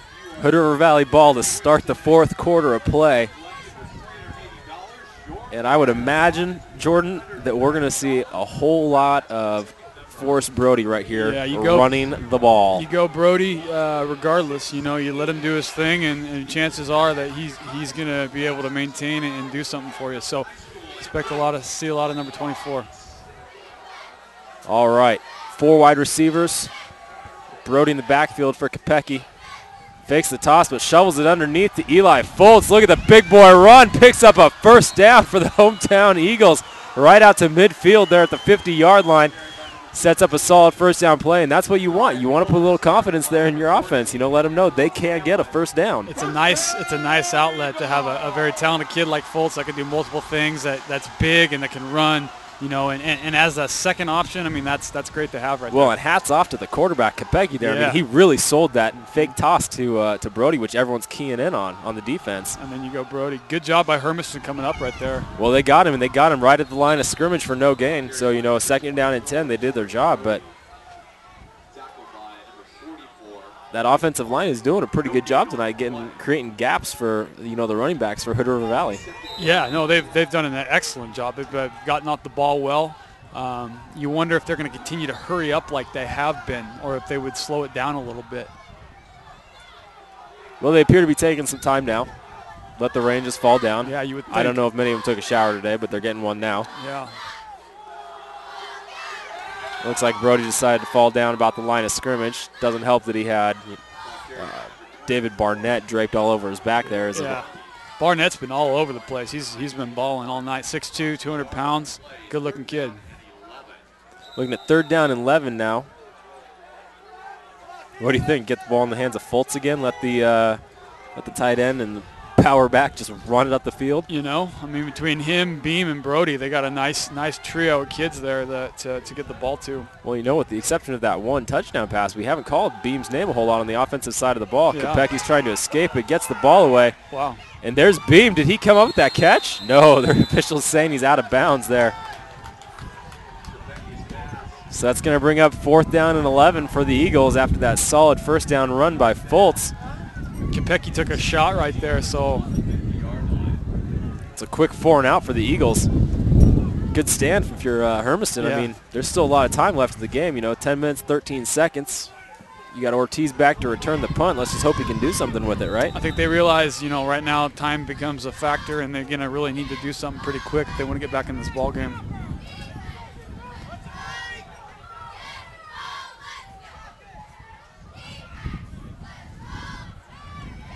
Ball getting shanked over to the left side of the field and downed right about the 25-yard line of Hermiston. So bringing it out from the 25-yard line is going to be the Bulldogs.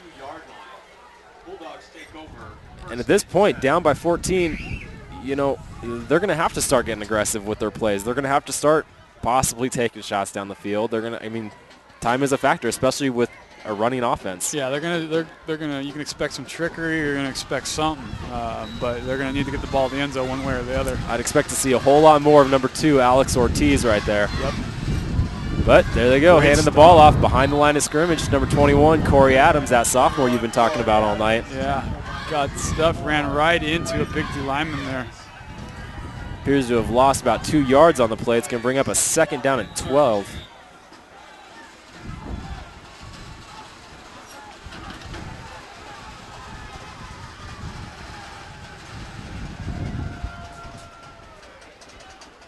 That Antno powering it up the middle. That's what it looks like. No, that's your boy, Corey Adams, putting his head down, just getting right into the heart of that pile. It's going to bring up a third down and 6 there for the Bulldogs, and this is huge. I mean, you got to convert right now. Yeah. You at least need a first down, and you know, like we were saying for Hood River Valley, at least let your offense know we can do it. Mm-hmm. Knudts gets out of the pocket, but he gets taken down behind the line of scrimmage again. It's going to bring up a long fourth down, and at this point, you kind of have to expect that they're going to go for it. You still got 9 minutes or a little under to go, so you do have a few options. Obviously, you don't want to have to punt the ball, but at the same time, that's what they're going to do because you turn the ball over on your own 20 or whatever it is, you got some issues.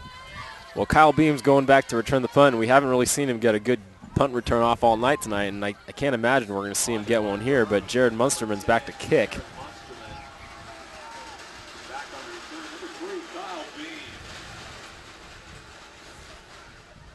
Good punt away. Nice tight spiral on the kick. Beam picks it up and gets a couple blockers. He's able to shake a couple and gets taken down right about the 45-yard line. So Hood River Valley is going to set up shop, and we're going to step out for a quick break. Stay with us on Play on Sports. We can get a player up here. Oh, that's good stuff. All right, perfect. Prepare a Wiley Ballard graphic. Do you want me to start the stream? Start the stream. Camera 3. Beautiful. We're coming in on 1. For more information on how your school can join the Play on School broadcast program, go to playonsports.com/SBP. And back live, Hermiston gets the ball. Excuse me, Hood River Valley takes the ball and runs it right up the gut for about a yard, depending on where the officials spot the ball. Doesn't look like they're even going to give it to him, just puts it right back at the line of scrimmage. So it's going to be 2nd down and 10 for Hood River Valley, and not quite the start you wanted to get on this possession. You got to want to eat some clock here. Yeah, you got to be thinking Brody and take your time. I mean, that's where you go with that. But with time comes yards. You got to get the yards to take the time. There's about a 2-yard pickup for Brody, and got a couple touchdown lead. You can play possession football, and you know, if you can put these guys back in their own territories after three carries, that would be all right. 3rd down and 8. Brody in the backfield. 3 wide receivers split out for Kopecki. We'll see what the Eagles dial up here. These fans seem to think the ball's going to get put in the air here, but I don't know if that's going to be happening or not. As much as they're going to hand it to the halfback and let him just run it right up the gut. Forrest Brody picking up another solid 2 yards, or 3 yards, excuse me, and it's going to be a 4th down and 4, and I don't know. Brody's got to be pushing around 250, give or take. We'll be able to find that out later, but yeah, right now, like we were talking about, this is just possession football.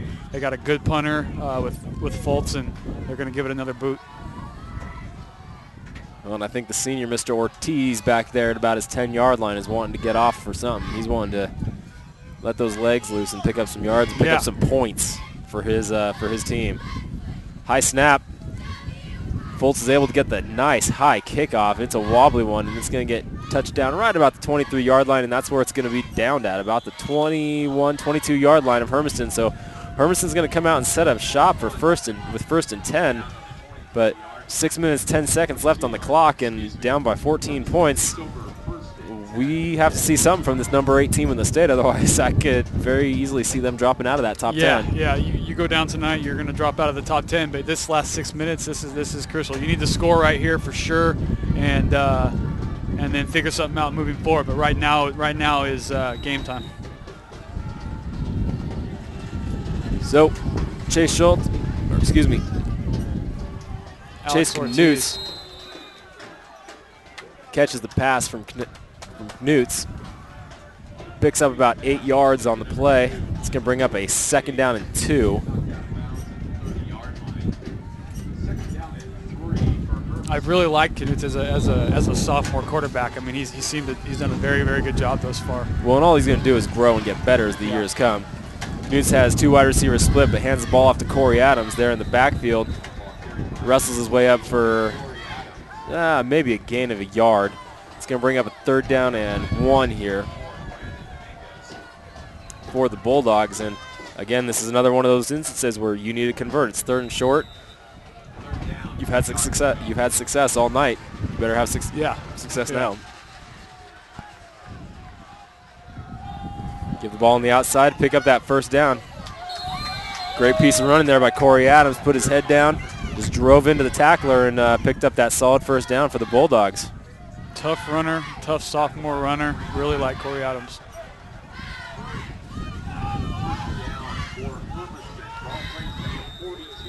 Clock's ticking at 5.5 minutes here. 2 wide receivers split. Corey Adams in the backfield for quarterback Knutz. Gets the ball up in the air, and number 10, Jared Munsterman, isn't able to reel that one in. A little bit to the outside of him. Just seems to me that the receivers and Chase Knutz have not necessarily been on the same target all night tonight, with the exception of the very first pass play, which went for a touchdown. Yeah, and Knutz has completed 56% of his passes on the year for about 1,100 yards. So, you know, he's been an efficient quarterback. He's only been picked 4 times. So it's, once again, this weather is not ideal. So you just got to make some adjustments, especially right now, and get on the board. 2 wide receivers split to the top of your screen. Handoff is to Corey Adams, who just barrels in. It looks like he might have lost the ball. Hood Rivers screaming that he lost the ball, but officials are going to come in and say he was down. It's going to bring up a third down and 9 here for Hermiston. And again, the ball is going to probably get put in the air here because it's of time issues and length of the field. So let's just see what kind of communication this quarterback and receiver has. And the ball gets handed off to Corey Adams, picks up a solid 7 piece of yards. Yeah, he hits the hole hard. I mean, give him credit. He has no fear. Not a big kid, but he just comes in there, runs hard. Kyle Beam comes up on that stick. Kind of shows what type of athlete he is. Really like Kyle Beam, especially as a safety. He's a kid that could definitely play college football somewhere. Well, we got 4th and 3 coming up here for the Bulldogs. What do? Hand it off to number 21, and he that's going to be very close. They're going to probably come out and measure this one, but that's going to be very close depending on where they spot that ball. Might be a little short. All depends on the spot here. Wow. We'll see what we can do with our camera. Measuring. Officials are going to call a timeout here. This is a huge 4th down play, so they are, in fact, going to come out and measure, and we're going to keep it right here, and we've got the perfect bird's eye view with that camera right there. Wild one Paul Clem has got it zeroed in right there.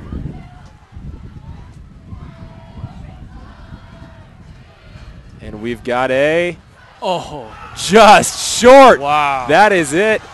First down and 10 for Hood River Valley. Is that the straw that broke the back, Jordan? Wow, that's brutal. 4:11 to go in the game, down 2 touchdowns. That's just kind of how it's gone for Hermiston tonight. It's been rough. No real breaks their way, and they were moving downfield pretty well right there. So yeah, that's tough.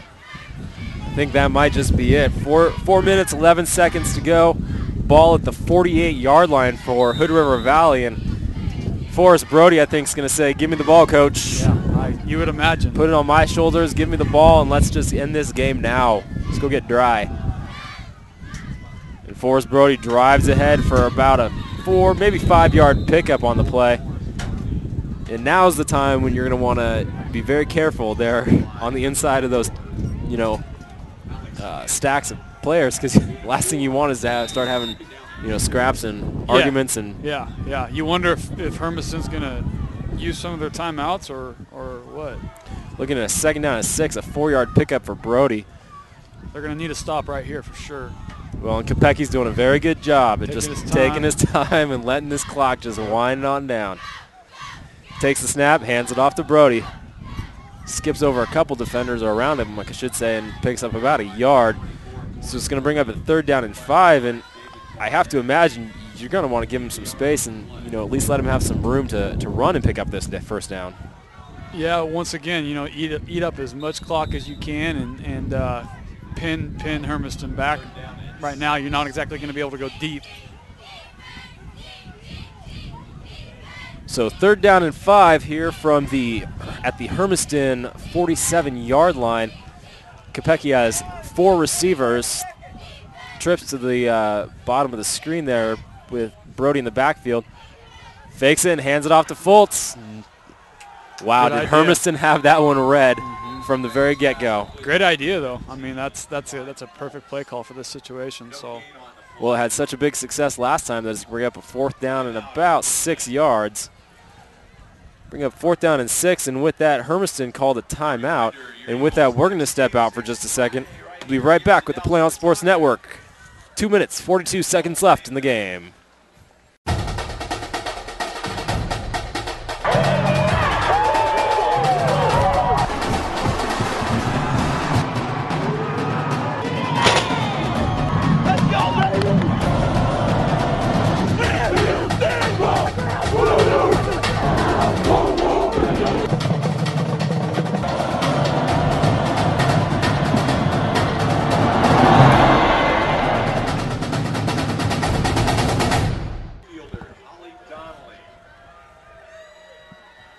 Back live with you at Hermiston, in Hood River, Oregon.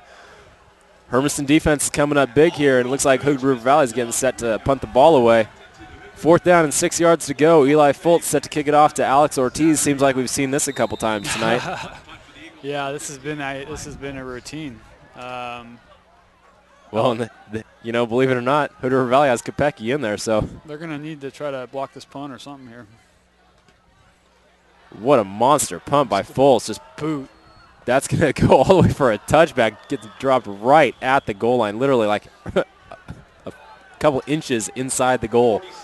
But very, very impressed with Fultz tonight. Fultz has been just a big factor offensively, special teams. I mean, just on all sides of the ball. So he's been outstanding. A couple scores coming in from around the state from other football action going on tonight here in Oregon. Jesuit and Aloha heading into the 3rd quarter. Jesuit is on top, 27-13. But right here, this marquee matchup in the 5A Columbia River Conference, number 8 Hermiston is getting all they can from the home team, Hood River Valley, 28-14. Nice solid pass there from Knutz to number 2 Ortiz, and he breaks a couple tackles and gets to the outside and gets out of bounds to stop the clock. So 1st down and 10, moving the chains, and where has that been all night tonight? I don't know, but they're going to need to obviously get the ball in the end zone as quick as they can. Well, and they got the wind on their side for a minute, it appears.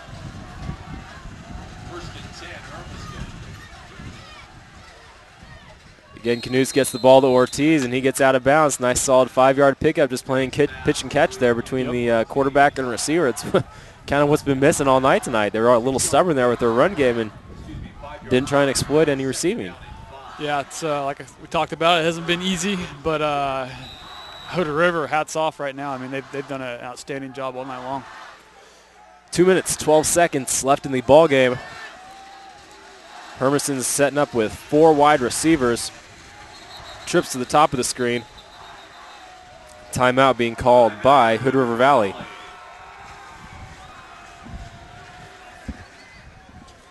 That's going to be their 2nd timeout. They've got 1 remaining for the game. Not to say they're going to need it, being up by 14 points, but Jordan, this has been a pretty impressive outing for Hood River Valley. Yeah, I mean, you got to think of them as a potential top 10 team. They're going to be 6-2 going into the last week of the season where they play the Dalles. Dalles hasn't exactly been at the top of their game this season, so they could very well be 7-2 and a top 10 team at the 5A level going into the playoffs. So Hood River's got to feel very, very, very good about this victory if they can get it tonight. Well, and if you're Hermiston, you can't hang your head too far because, you still got a lot of football. You're going to be in the playoffs, and you still have an opportunity to make a statement. Yeah, outstanding coaching staff, good kids, young kids, sophomores, juniors primarily, and they've shown that they can play with the best. So both of these teams going into the playoffs, regardless of what happens tonight, should feel good. 2nd down and 5, 4 wide receivers for Chase Knutz. Fumbles a snap, and he gets taken back well behind the line of scrimmage.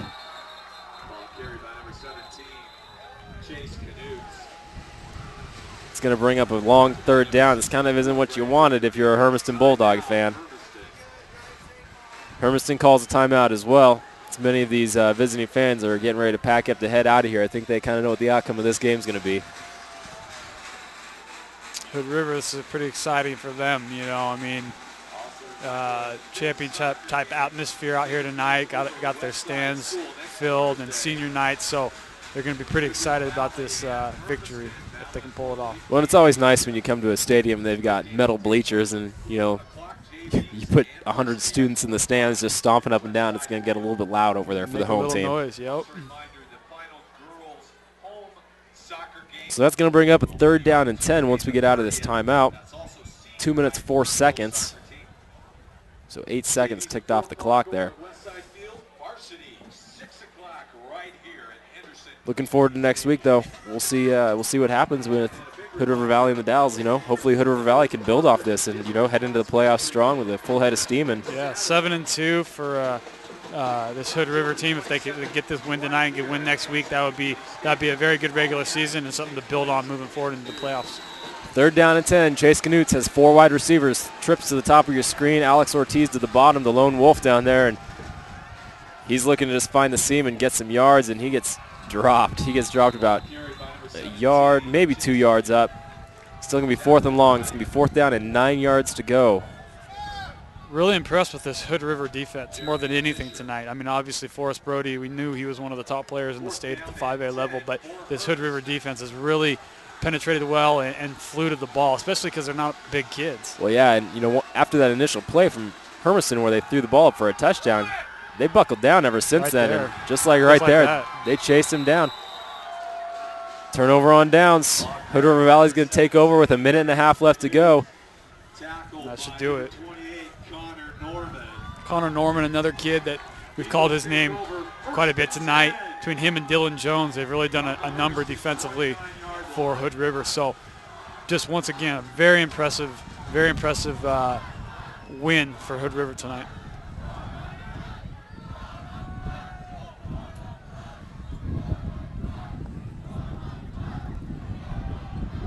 Hood River Valley comes out, set up with 3 wide receivers and Brody in the backfield. As a football fan myself, I'm just surprised they're not in victory formation here, just to potentially not risk any injuries or anything. That'll probably do it. Close. We'll see. We'll have 2 more plays at least, but Brody gets dropped behind the line of scrimmage for a 2-yard loss, but Hermiston does call their 3rd and final timeout. And with that, we're going to take a quick timeout, and we'll be right back on the PlayOn Sports Network.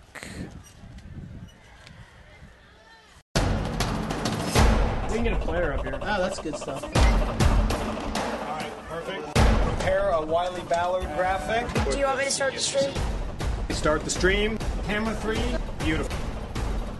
We're coming in on 1. For more information on how your school can join the PlayOn School broadcast program, go to playonsports.com/SBP. Back live from Hood River, Oregon. James Conner and Jordan Johnson here with the last 1 minute and 20 seconds of tonight's featured 5A Columbia River Conference matchup. And it's been all Hood River Eagles tonight. It's once again, it's been impressive. I mean, Hood River is going to feel really good about this win, and it's going to be one of the biggest wins of this school's, over the last decade. Forrest Brody takes the snap, picks up just a couple yards, and with Hermiston being out of timeouts, that's going to just about do it. We'll get 1 more playoff here, and that should be it for the game. It's going to be a 3rd down and 10 as the clock winds under 1 minute. Jesuit in the low tonight, 35-13 Jesuit apparently stopping Thomas Tyner, Oregon-bound Thomas Tyner tonight. So that's a big win for Jesuit, who had lost last week to Southridge. So quick update from out in Beaverton. Here's that victory formation we were talking about. And that should just about do it. It's going to bring up a 4th down and 10. Fans, make sure you stay with us for the post-game show and players of the game. A quick analysis once the game is over. We're going to step out for a quick break, then be right back with that post-game show. So 22 seconds and counting on the clock. With a 4th down and 11, they might have to run 1 play just to make sure that they don't get ticked with a 5-yard penalty and a turnover, a potential turnover, but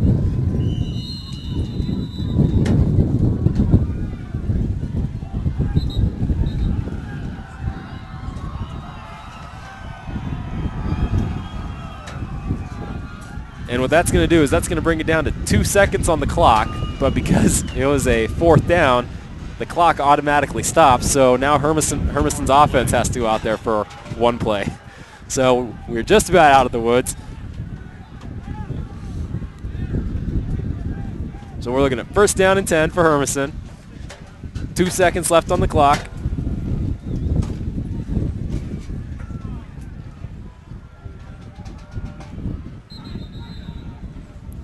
You even throw the ball up here, or you just run the ball and take your lick and head home? Say good game and drive home safe.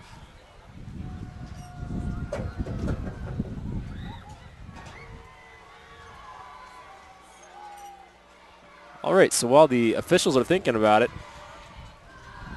Jordan, who would you have to call on as your player of the game tonight?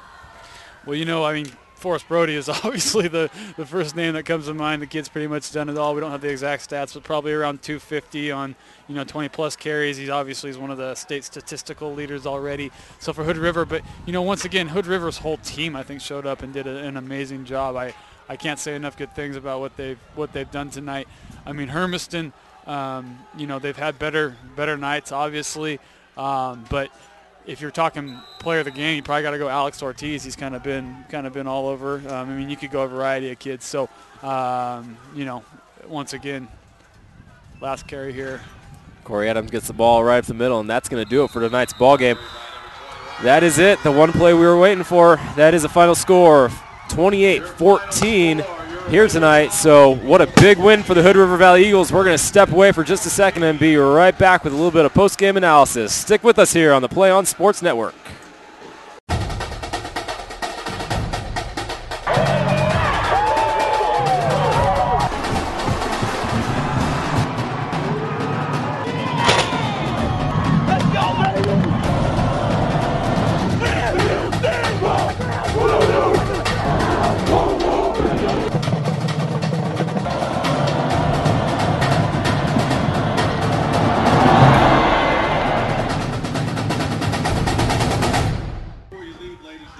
So that does it for tonight's matchup from Hood River, Oregon. Here as the Hood River Valley Eagles defeat their I-84 rivals for the week, the Hermiston Bulldogs, with a final score of 28-14. And Jordan, let's look ahead to next week. What are we looking for? Hood River is going to be playing their, the traditional rivalry against the Dowls, and they should, the Dowls I believe is 1-7. So Hood River looks to probably be 7-2 going into the playoffs. Hermiston going to be a tough defeat, but once again, they've had a really good year, and I think they'll be able to recover with the coaching staff, the great coaching staff that they have, and they'll be able to do some big things moving into the playoffs. So, I think both teams have a lot to look forward to come the playoffs, and this should be both of these teams should be able to make a run within the 5A state level. Well, for PlayOn Sports, it has been an absolute privilege to bring this game to you here tonight. On behalf of our cameraman, Paul the Wild One Clem, Jordan Johnson, the color analyst, and myself, James Connor, wish you a very pleasant evening. We hope you enjoyed the game tonight and look forward to seeing you at future games. Good night, everyone. We can get a player up here. Oh, that's good stuff. All right, perfect. Prepare a Wiley Ballard graphic. Do you want me to start the stream? Start the stream. Camera 3. Beautiful. We're coming in on 1. For more information on how your school can join the PlayOn School broadcast program, go to playonsports.com.